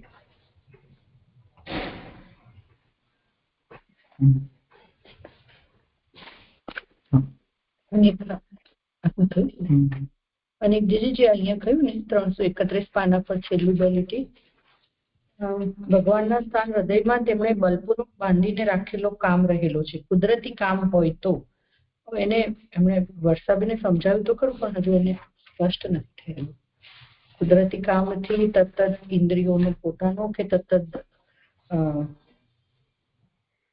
એટલે પાછળ પછી મહાપ્રભુજી એનું વર્ગીકરણ એને એવી રીતે સુબોધિનીમાં સમજાવ્યું કે દૈત્યોનો વધ કરવાની ઈચ્છાથી પૂજેલા ભગવાન. તો આ એમનો ભગવાન હૃદયમાં બિરાજવા જોઈએ, એના બદલે દૈત્યોનો વધ કરે ભગવાન એવું કામના સહિતનું પૂજન છે. એટલે આ જરા નથી સમજાયેલું. હા, કરો સમાધાન. હા હેતલબેન, એ કુદરતી કામ માટેનો તો પેલો જે ધ્રુવજીની વાત જે ગઈ વખતે પણ એમને ઉદાહરણ આપેલું હતું, અને એ કુદરતી કારણ કે એને કોઈ એવું કોઈનું અહિત કરવા કે એ માટે એને કંઈ તપ નહોતું કર્યું, પરંતુ એમની માતાજીએ કહ્યું સુરુચિએ કે તું પ્રસન્ન કરવા હોય તો નારાયણ જ છે એને તું પ્રસન્ન કરી લઈશ તો બધું જ પ્રસન્ન થશે. એટલે જે એને આઘાત લાગ્યો તો એ બાબતમાં એને તપ કર્યું છે. ને કોઈ એવું કામનાથી કે આમ દેખીતી રીતે કોઈ સ્પષ્ટ કારણથી કર્યું છે એ નથી, એટલા માટે એ કુદરતી કામ કીધો. અને જે દેવો માટેની વાત કરી છે એ દેવો તો ભગવાનને જેમ કે કહ્યું હતું કે એમને દિવ્ય પુષ્પો વગેરે સાધનો એમની પાસે છે, આપણા જેવા તો માળા ધરીએ ને તરત જ કરમાઈ જાય એવું નહીં, એમને તો દિવ્ય પુષ્પોને વગેરે અત્યંત ઉત્તમ સાધનો છે. છતાં પણ ભગવાન કેમ પ્રસન્ન નથી થતા?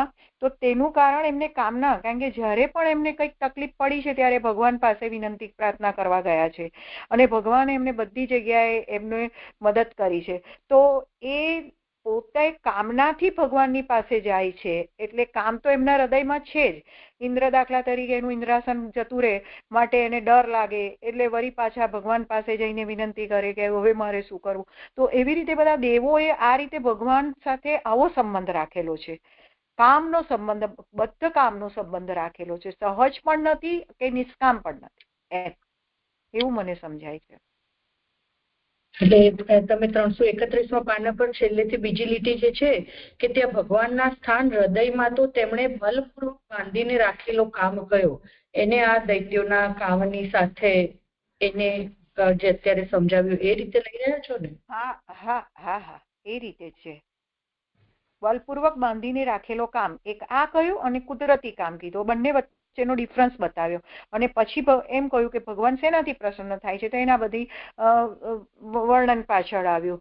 એટલે નિષ્કામ ભાવ હોય તો ભગવાન તરત જ પ્રસન્ન થાય છે, પણ આવો બાંધી રાખેલો કામ હોય તો ગમે એટલું હોય. એટલે મને એવું યાદ આવે છે અત્યારે, જો કે આ અત્યારે અયોગ્ય છે આ જગ્યાએ કેવું, પણ જે સર્વ નિર્ણયમાં કીધું હતું કે જે અમિતાભ બચ્ચનના બંગલાની આગળ બધા ઊભા હોય કેટલા દિવસ, 3-4 દિવસ સુધી એને જોવા માટે, તો પેલાને પોતાની પબ્લિસિટીની પડી એટલે બહાર આવીને વેવ કરીને અંદર જતો રહે, તો એનાથી કઈ એની પ્રસન્નતા નથી હોતી, સેટિસ્ફેક્શન કરવા માટે આવે ને જતો રહે છે. પણ જ્યારે સાચી ભક્તિથી ભગવાન ભક્તને દર્શન આપે છે તે વાત જ જુદી હોય છે એમ. એટલે એમાં એમની કોઈ કામના નથી હોતી ભક્તની, ભગવાન પ્રત્યેની માત્ર ભક્તિ ને ભક્તિ જ હોય છે એમ. એટલે અહીંયા સહજ કામ ધ્રુવનું એટલા માટે લઈ શકાય કે એને તો બિચારો અબૂધ છે, એને કશી જ ખબર નથી, એને તો એના પિતાના ખોળામાં બેસવું છે, એવી કોઈ રાજ્યની કામના પણ નથી એ સમય એની પાસે.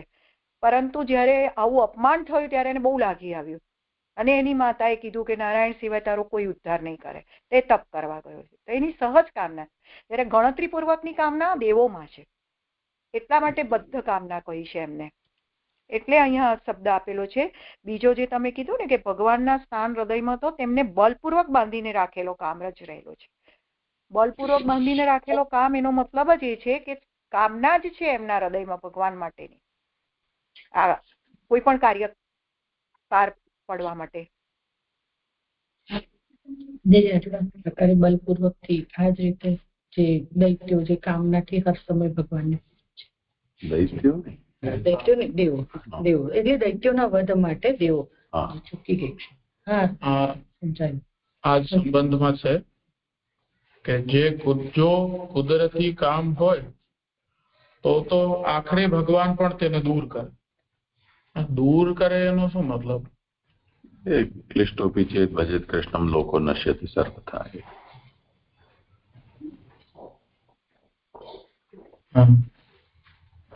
લોકાર્થી તેજ ભજેત ક્લિષ્ટો સર્વથા, એ આ બદ્ધ કામ હોય તો, બીજું કઈ હોય તો એ તો આગળ કરો. પ્રણામ છે. અહીંયા જે 11મા શ્લોકમાં આવ્યું ને કે બીજો ભગવાનની પ્રાપ્તિનો કામ વગેરેથી થયેલો ઉપાય તો ઉપાય નથી જ, તેમાં પ્રમેયનું બળ છે એમ કહેવામાં આવશે. તો એને આની સાથે જે કહેવામાં આવશે આવે છે તો આ શ્લોક સાથે એ જોડાઈ જશે જે આ દેવો માટે કહ્યું છે.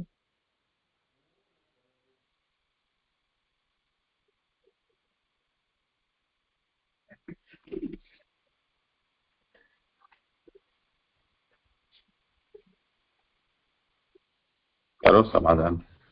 હા જીજે. એટલે અહીંયા જે કીધું છે ને કે પ્રમેય બલ, હા એક મિનિટ, હા પ્રમેયનું બળ છે તે કહેવામાં આવશે, તો આ જ પ્રમેયનું બળ છે ને અહીંયા આગળ જે અનુસંધાન આપ્યું છે બરાબર છે, આની સાથે કનેક્ટેડ છે. હા, અને અહીંયા જે કહ્યું ને કે તથા શાસ્ત્રમાં મના કરેલ ન હોય તેવો દેહનો સંબંધ રાખવો, એવું જે એક કાર્ય બધા એનું હિત કરનારું હોય, તો આનું મિનિંગ શું થાય મને ના સમજ પડી કે શાસ્ત્રમાં મના કરેલ ન હોય તેવો દેહનો સંબંધ રાખવો એવું. એટલે શાસ્ત્રમાં જે વિહિત હોય એની સાથે દેહનો સંબંધ રાખવો, નિષેધ કર્યો હોય એની સાથે ન રાખવો.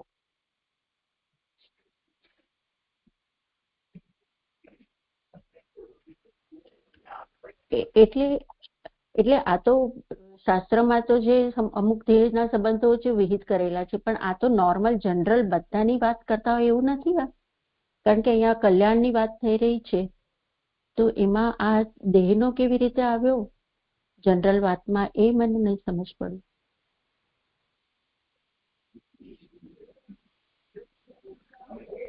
જનરલ છે, આ જનરલ વાતમાં જ કહ્યું ને કે શાસ્ત્રમાં મના કરેલ ન હોય એટલે નિષેધ કરેલ હોય ન હોય તેવો દેહનો સંબંધ રાખવો, જે એક કાર્ય બધાનું હિત કરનારું હોય તે ભગવાનની પ્રસન્નતા કરાવનારું છે. તો શાસ્ત્રની આજ્ઞા કરેલી છે ને અહીંયા આગળ, એટલે એમ કે છે કે શાસ્ત્રમાં કીધું છે એટલે ભગવાનની પ્રસન્નતા માટે શાસ્ત્રમાં કહ્યું છે એ આજ્ઞાનું પાલન કરવું.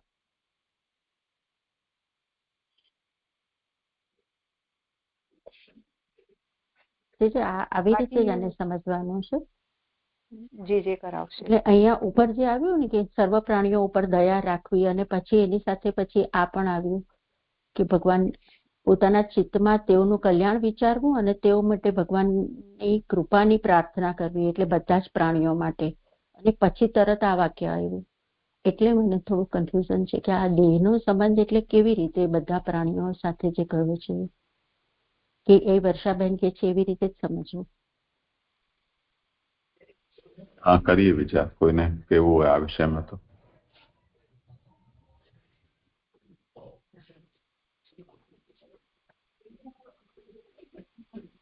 અહીંયા તો જ્યાં આગળથી વાત આવી ને કે દયા, તો જેવા સર્વ પ્રાણીઓ ઉપરની દયાથી ભગવાન પ્રસન્ન થાય છે, એ વાતથી આ લઈ રહ્યા છે કે જો સર્વ પ્રાણીઓ ઉપર સામાન્ય દયા કીધેલી છે, તો પોતાના ચિત્તમાં તેઓનું કલ્યાણ વિચારવું, એવો માટે ભગવાનને કૃપાની પ્રાર્થના કરવી, અને એઓ સાથે શાસ્ત્રમાં મના કરેલ ન હોય તેવો દેહનો સંબંધ.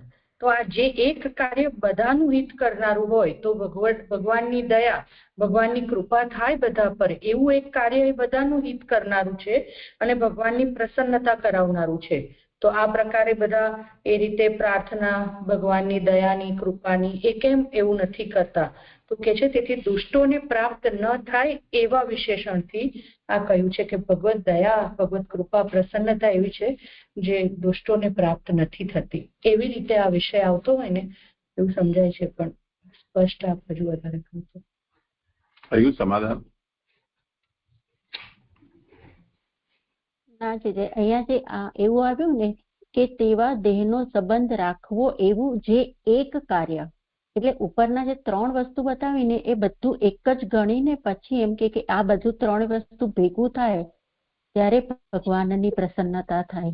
પણ એમાં આ દેહનો સંબંધ, ચલો આપણે લૌકિકમાં જે રીતના સંબંધ હોય છે કે વિહિત, એ તો સમજાયો, પણ બધા પ્રાણીઓ ઉપર કેવી રીતે સમજવાનું અથવા એવું સમજવાનું કે નહીં, એ મને હજુ ક્લિયર નહીં થયું. હા, મને એવું લાગે છે અહીંયા કે જે મેતલબેન બધાએ કીધું એ બરાબર છે. મને એવું જ લાગે છે. અહીંયા જે કહે છે વાક્ય અલ્પ વિરામ પછી, તથા શાસ્ત્રમાં મના કરેલ ન હોય તેવો દેહનો સંબંધ રાખવો, એવું જે એક કાર્ય બધાનું હિત કરનારું હોય તે ભગવાનની પ્રસન્નતા કરાવનારું છે. એટલે આ સારભૂત વાક્ય હોય ને એવું જણાય છે તાત્પર્ય વૃત્તિથી, કે ઉપરનું જે વાક્ય કીધું કે તેથી જેવા સર્વ પ્રાણીઓ ઉપરની દયાથી, તો એનું કંઈક સારભૂત તાત્પર્યથી એમ વાક્ય કીધું હોય ને કે શાસ્ત્રમાં મના કરેલ ન હોય તેવો દેહનો સંબંધ રાખવો. તો સંસારમાં આવી ગયા તો એના પછી શ્રેય કે ફલની પ્રાપ્તિ કરવી હોય તો અહંતા, મમતા આદિનો તો નાશ થવો જ જોઈએ. એટલે પોતાના દેહની તો થવી જ જોઈએ, પણ બીજાના દેહ સંબંધથી પણ અહંતા, મમતા રૂપ દોષ તો શરીરમાં આવી જ જાય છે ને. તો કોઈ પણ વસ્તુ હોય તો તેમાં લૌકિક સંબંધ કે કોઈ પણ હોય તો એ તો અહંતા, મમતા તમક જ હશે. તો એનો જ નાશ કરવાનું અહીંયા કે એવું લાગે છે કે એનો ઓછો સંબંધ રાખવો, એટલે નહીં જ રાખવો એમ. કેમ કે શાસ્ત્ર તો એવા બધા સંબંધથી ઊંધું જ કહે છે ને કે એવું બધું ન કરવું એમ. તો જ મોક્ષ પ્રાપ્ત થઈ શકશે અથવા જ્ઞાન પ્રાપ્ત થઈ શકશે, કે કોઈ પણ સાધન, ભક્તિ, જ્ઞાન, કામ, કર્મ પણ ફલપ્રદ થશે. તો શાસ્ત્ર તો એવું જ કહે છે. વાત તો એ જ થઈ જે બધાએ કીધું, એટલે મને એવું જ લાગે છે.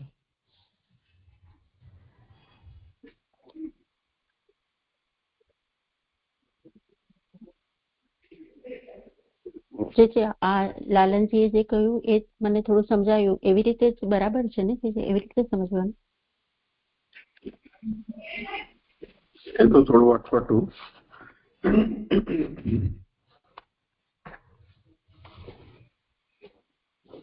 મૂળમાં એમ કહી રહ્યા છે કે યત સર્વભૂત દયા,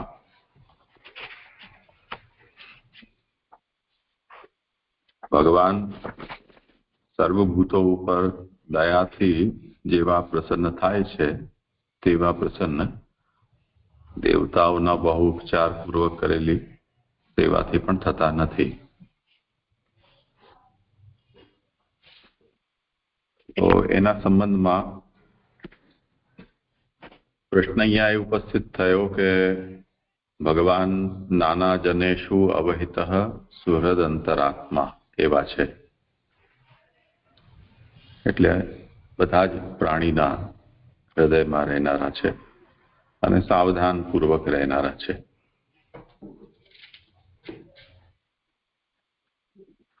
તર્હિ કેન પ્રસિદ્ધતી, તો આવા જે ભગવાન છે, એટલે જેને આ નેતાઓ કે ને જનતા જનાર્દન, તો જનતા જનાર્દન છે એ બધી જ જનતા જો જનાર્દન રૂપ હોય અને અહીંયા જો સર્વભૂત દયાનો ભાવ રાખો એટલે સર્વજનનો હિત અને સર્વજનનું સુખ, આટલું મોટું જો કોઈ ટાસ્ક હોય તો એ તો બહુ અઘરું થઈ જાય. તો તર્હિ કેન પ્રસિદ્ધતી, એવા ભગવાન કેવી રીતે પ્રસન્ન થઈ શકે? તો એનું અહીંયા સમાધાન આપ્યું સર્વભૂતની દયાથી, કેમ કે બધા ભૂતોમાં ના સુહૃદ અંતરાત્મા છે, તેથી સર્વભૂત ઉપર દયા રાખવાથી જનતા જનાર્દન પ્રસન્ન થઈ જશે. તો યથા સર્વભૂત દયા ભગવાન પરિતુષ્યતિ. હવે જે દયા છે એ કેવી?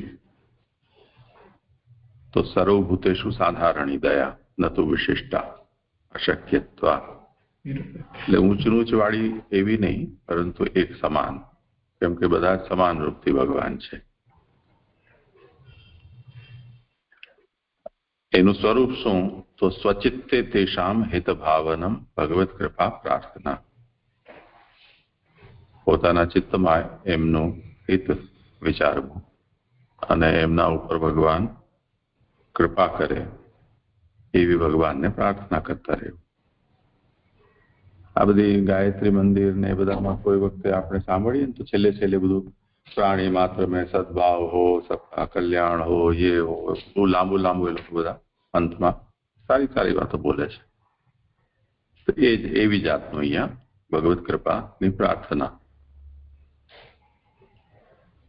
અને હવે આમનો જે મુખ્ય પ્રશ્ન છે, અનિષિદ્ધો વા દૈહિક,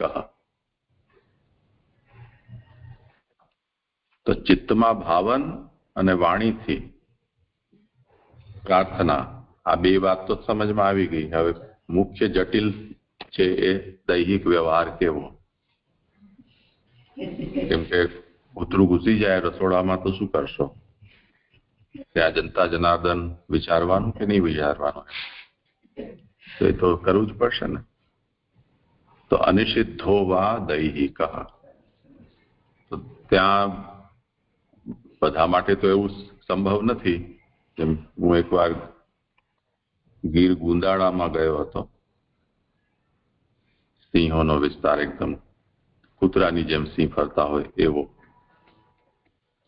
ગીરનો વિસ્તાર. ત્યાં ઓલા શિવાભાઈ મરજાદી છે, એમણે એમના ગામના એક વૈષ્ણવની વાત કહી કે એ ખેતરે જાય અને જો દૂરથી એમને એમ દેખાય કે ખેતરમાં ગાય ચરી રહી છે તો પાછા જતા રહે ઘરે, ગાયને ભગાવે નહીં. એમને એવો ગાય પ્રત્યે ભગવત ભાવ કે ભગવદ ગીતાનો ભાવ. તો હવે આ જે છે થોડી ઊંચી વાત થઈ ગઈ.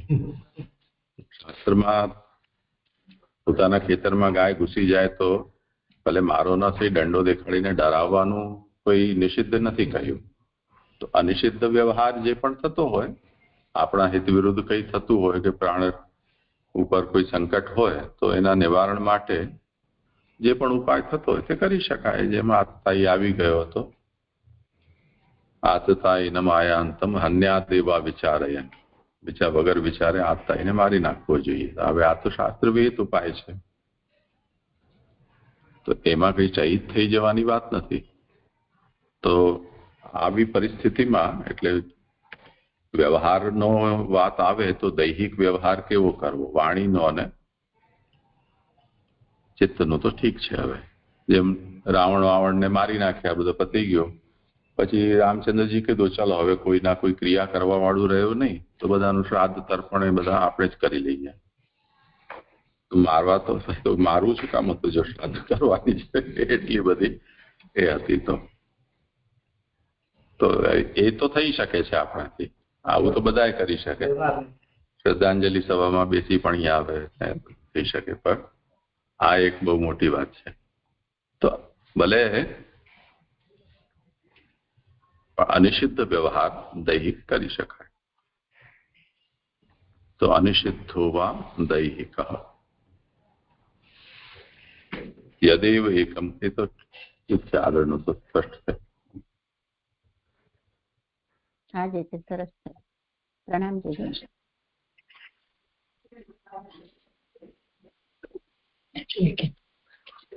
જે લઉં હવે. હા, દંડોત પ્રણામ જેજી. જેજી મને બલપૂર્વક બાંધી રાખેલો કામ અને કુદરતી કામ એ જોયું સ્પષ્ટ નથી થતું. પ્રણામ જેજી. એટલે ગાંધીજીની જેમ સત્યાગ્રહ કરીને બેસી જતા ને દેવતાઓ કે અમારું સ્વર્ગ લૂંટી લીધું, અમારું રાજ્ય લઈ લીધું, કરો કંઈક અવતાર લ્યો કરીને લોહી પી જતા ભગવાનનું, એ બલપૂર્વક બાંધી રાખેલો.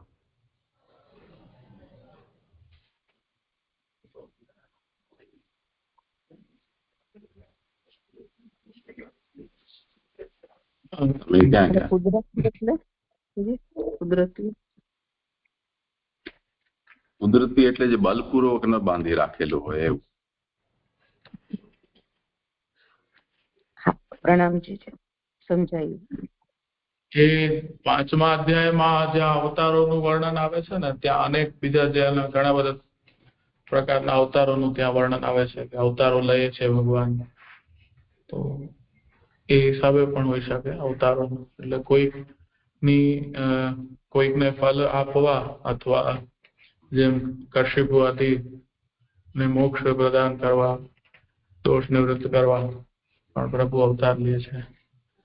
તેમાં એવી રીતે, હા, આ તો આમના ઉત્તર રૂપ થયું. હવે મારો એક વિચાર આવ્યો હતો, એ મને પૂછવું હતું કે એવું વિચારી શકાય કે નહીં, કે એ લોકો જેમ આપણે વિચારીએ કે કશ્યપુ આદિ એક તો લીલા ભાવના તો સ્વતંત્ર રહી કે એમને ભગવાને જ નીચે મોકલ્યા, એટલે અને પછી પ્રભુ સ્વયં પધારી અને એમને મોક્ષ પ્રદાન કરે છે, એક પક્ષ. અને બીજું એવું કે એ લોકોનું આવી રીતે અવતાર થયો નીચે, અને એ લોકોએ જે પ્રભુના સ્વરૂપની કલ્પના કરી તેવા જ સ્વરૂપે પ્રભુ એમને અવતીર્ણ થઈ અને એમને ફલ આપ્યા.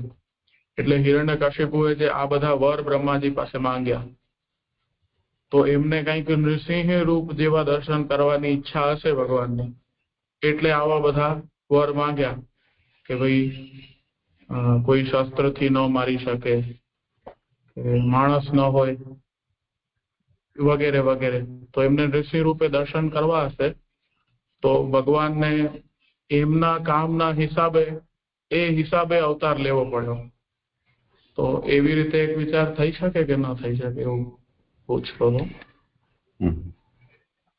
એક સહજ વાત છે કે એ રીતે જ ભગવાનને કરવું હશે. એક જગ્યાએ એ હિરણ્યકશિપુની બલની ઉત્કૃષ્ટતા બતાવવી હોય કે એક જગ્યાએ વિચારો તો ભગવાનને પોતાના સ્વરૂપની કે કોઈ પણ સ્થિતિ હોય, પ્રભુ માટે કંઈ અશક્ય નથી એમ.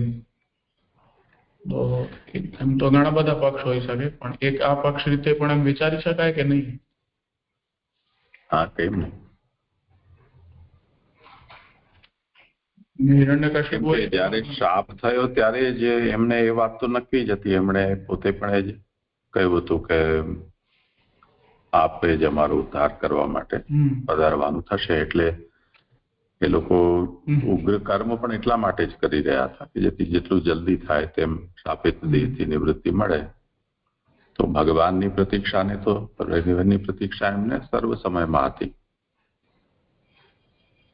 અને જે વરદાન છે એ પણ એમાં દેવ, દાનવ, માનવ વગેરે વગેરે બધું જ કરીને અંતતઃ આ બધા કદાચ ભગવાને નૃસિંહ રૂપ ન પણ લીધું, આ તો કદાચ બાય ચાન્સ લીધું, પણ કદાચ ભગવાન જો પોતે જે વિષ્ણુ સ્વરૂપ છે કે નારાયણ સ્વરૂપથી પણ પ્રકટ થયા હોત તો ભગવાન હોવાને કારણે વરદાનની કોઈ પણ શરત એમના ઉપર તો લાગુ પડે નહીં ને, પણ એમના સંતોષ માટે ભગવાને એવું રૂપ લીધું છે. એટલે ત્યાં પણ હિરણ્યકશિપુની જે અને પ્રભુના જે હિરણ્યકશિપુના પૂર્વજન્મની જે ભક્તિ હશે એના પ્રભાવથી એમની ઈચ્છા પ્રમાણે ભગવાને અવતાર લીધો.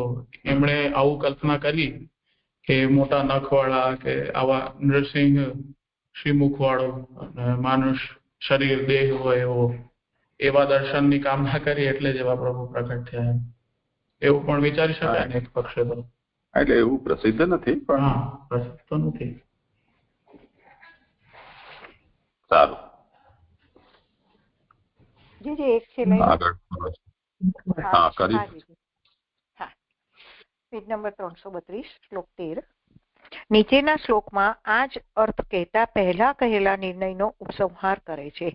આગળ જે કહ્યું ને શ્લોક 12માં ને કે ભગવાનની પ્રસન્નતા થવાના કારણો, તો એનો એવા જે નિર્ણય છે એનો ભક્તિની વગેરેનો જે નિર્ણય છે એનો ઉપસંહાર આ શ્લોકમાં કરેલો છે.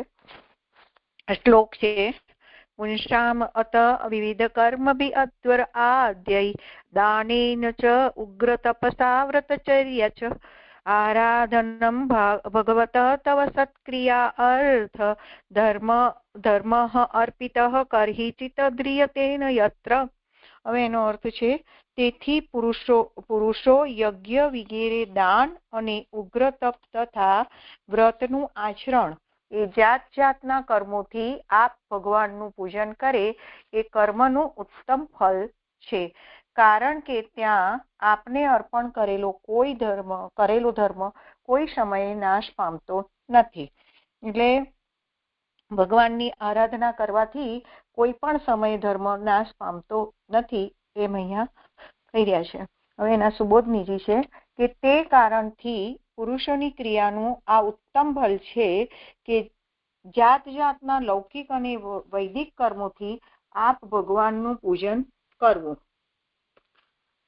એટલે એ જ કારણ છે કે ભગવાનની જે આરાધના કરવામાં આવે છે અને એ ભગવાન માટે કરવામાં આવે છે, ભગવાનને રાખીને કરવામાં આવે છે, તો એનાથી ઉત્તમ ફળ જ પ્રાપ્ત થાય છે. અને એ લૌકિક અને વૈદિક કોઈ પણ કાર્ય હોય એ બધામાં ભગવાનનું જ પૂજન કરવું જોઈએ. યજ્ઞ વગેરેથી શબ્દથી યજ્ઞો કુવા ખોદાવવા વગેરે દેવોની પ્રસન્નતા કરાવનારા કર્મો કહેલા છે. એટલે અહીંયા જે અધ્વયે જે કીધું ને એના માટે કહી રહ્યા છે.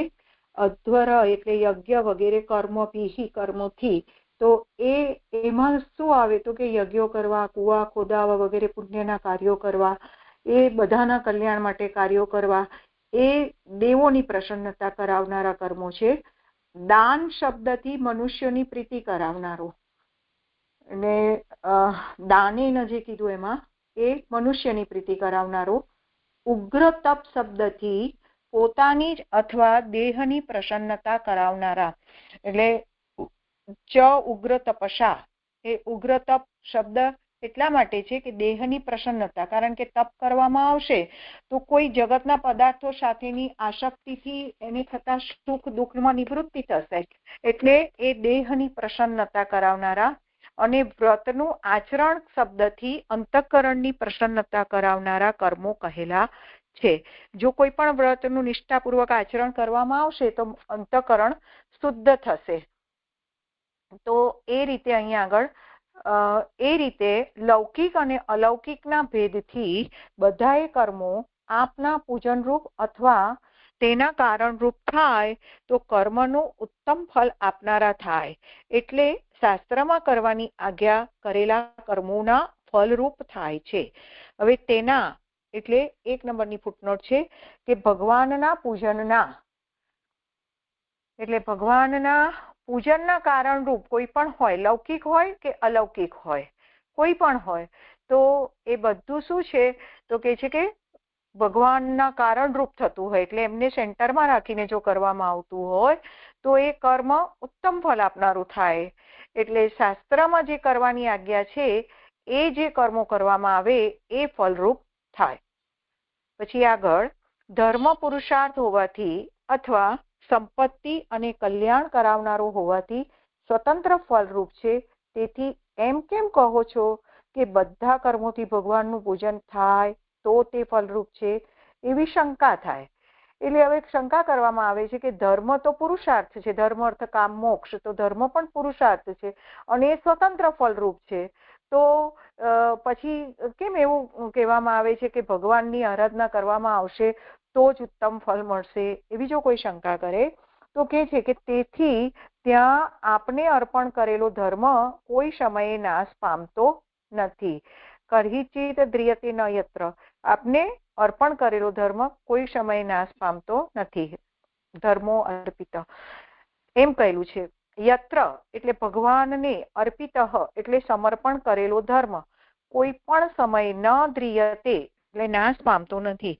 જો ધર્મ ફલ પ્રાપ્ત કરવા અથવા સ્વતંત્ર રીતે ભગવાનના સંબંધ વિના કરેલો હોય તો કીર્તન કરવાથી ધર્મનો નાશ થાય છે.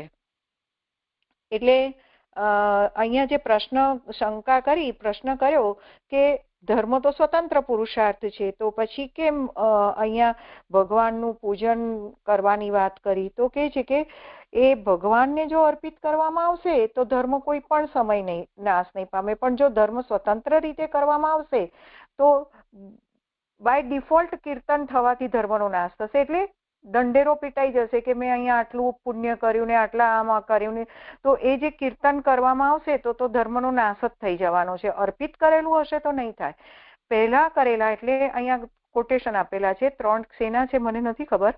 પહેલા કરેલા પુણ્યનો નાશ થાય છે, 1 વર્ષનું પુણ્ય નાશ પામે છે, વગેરે વાક્યો પ્રમાણે તેનો નાશ થવાનું શાસ્ત્રમાં કહેલું છે. એ કીર્તન કરવાથી ધર્મનો નાશ થાય છે. એ જો તમે આ રીતે ધર્મ સ્વતંત્ર તરીકે કહેતા હોય કે સ્વતંત્ર પુરુષાર્થ છે તો ધર્મથી જ એનું ફળ પ્રાપ્ત થઈ જશે, તો કે છે કે એ ખોટી વસ્તુ છે. કે પહેલા કરેલા પુણ્યનો નાશ થાય છે, એટલે બહુ વખત પહેલા પુણ્ય કરી દીધું હોય તો એ નાશ પામે છે. 1 વર્ષનું પુણ્ય નાશ પામે છે. આ બધા વાક્યો શાસ્ત્રમાં આપેલા છે. જો તે ધર્મથી ભગવાનનું પૂજન થાય તો ભગવાનના કાર્યમાં યોજેલો ધર્મ ભગવાનના સંબંધને લીધે નિત્ય નાશ રહિત થાય છે અને અક્ષય ફળ આપવા માટે તેવા ધર્મની જરૂર હોવાથી તેનો કોઈ પણ સમય નાશ થતો નથી. એટલે જો ભગવત સંબંધી કંઈ પણ કરવામાં આવશે એમને લક્ષ્યમાં રાખીને, તો એમના સંબંધિત કરેલો ધર્મ ક્યારેય નાશ નહીં પામે, કારણ કે એ નિત્ય છે, અક્ષય ફળ આપવા વાળો છે. એટલા માટે એનો નાશ ન થતો હોવાથી ભગવત સંબંધી જ કોઈ પણ કર્મ કરવું જોઈએ, એવું અહીંયા ઉપસંહાર તરીકે જણાવ્યું. જે અહીંયા 13મો શ્લોક સંપન્ન થયો અને મારા શ્લોક પણ સંપન્ન થયા. જે ખૂબ ખૂબ દંડવત પ્રણામ. જે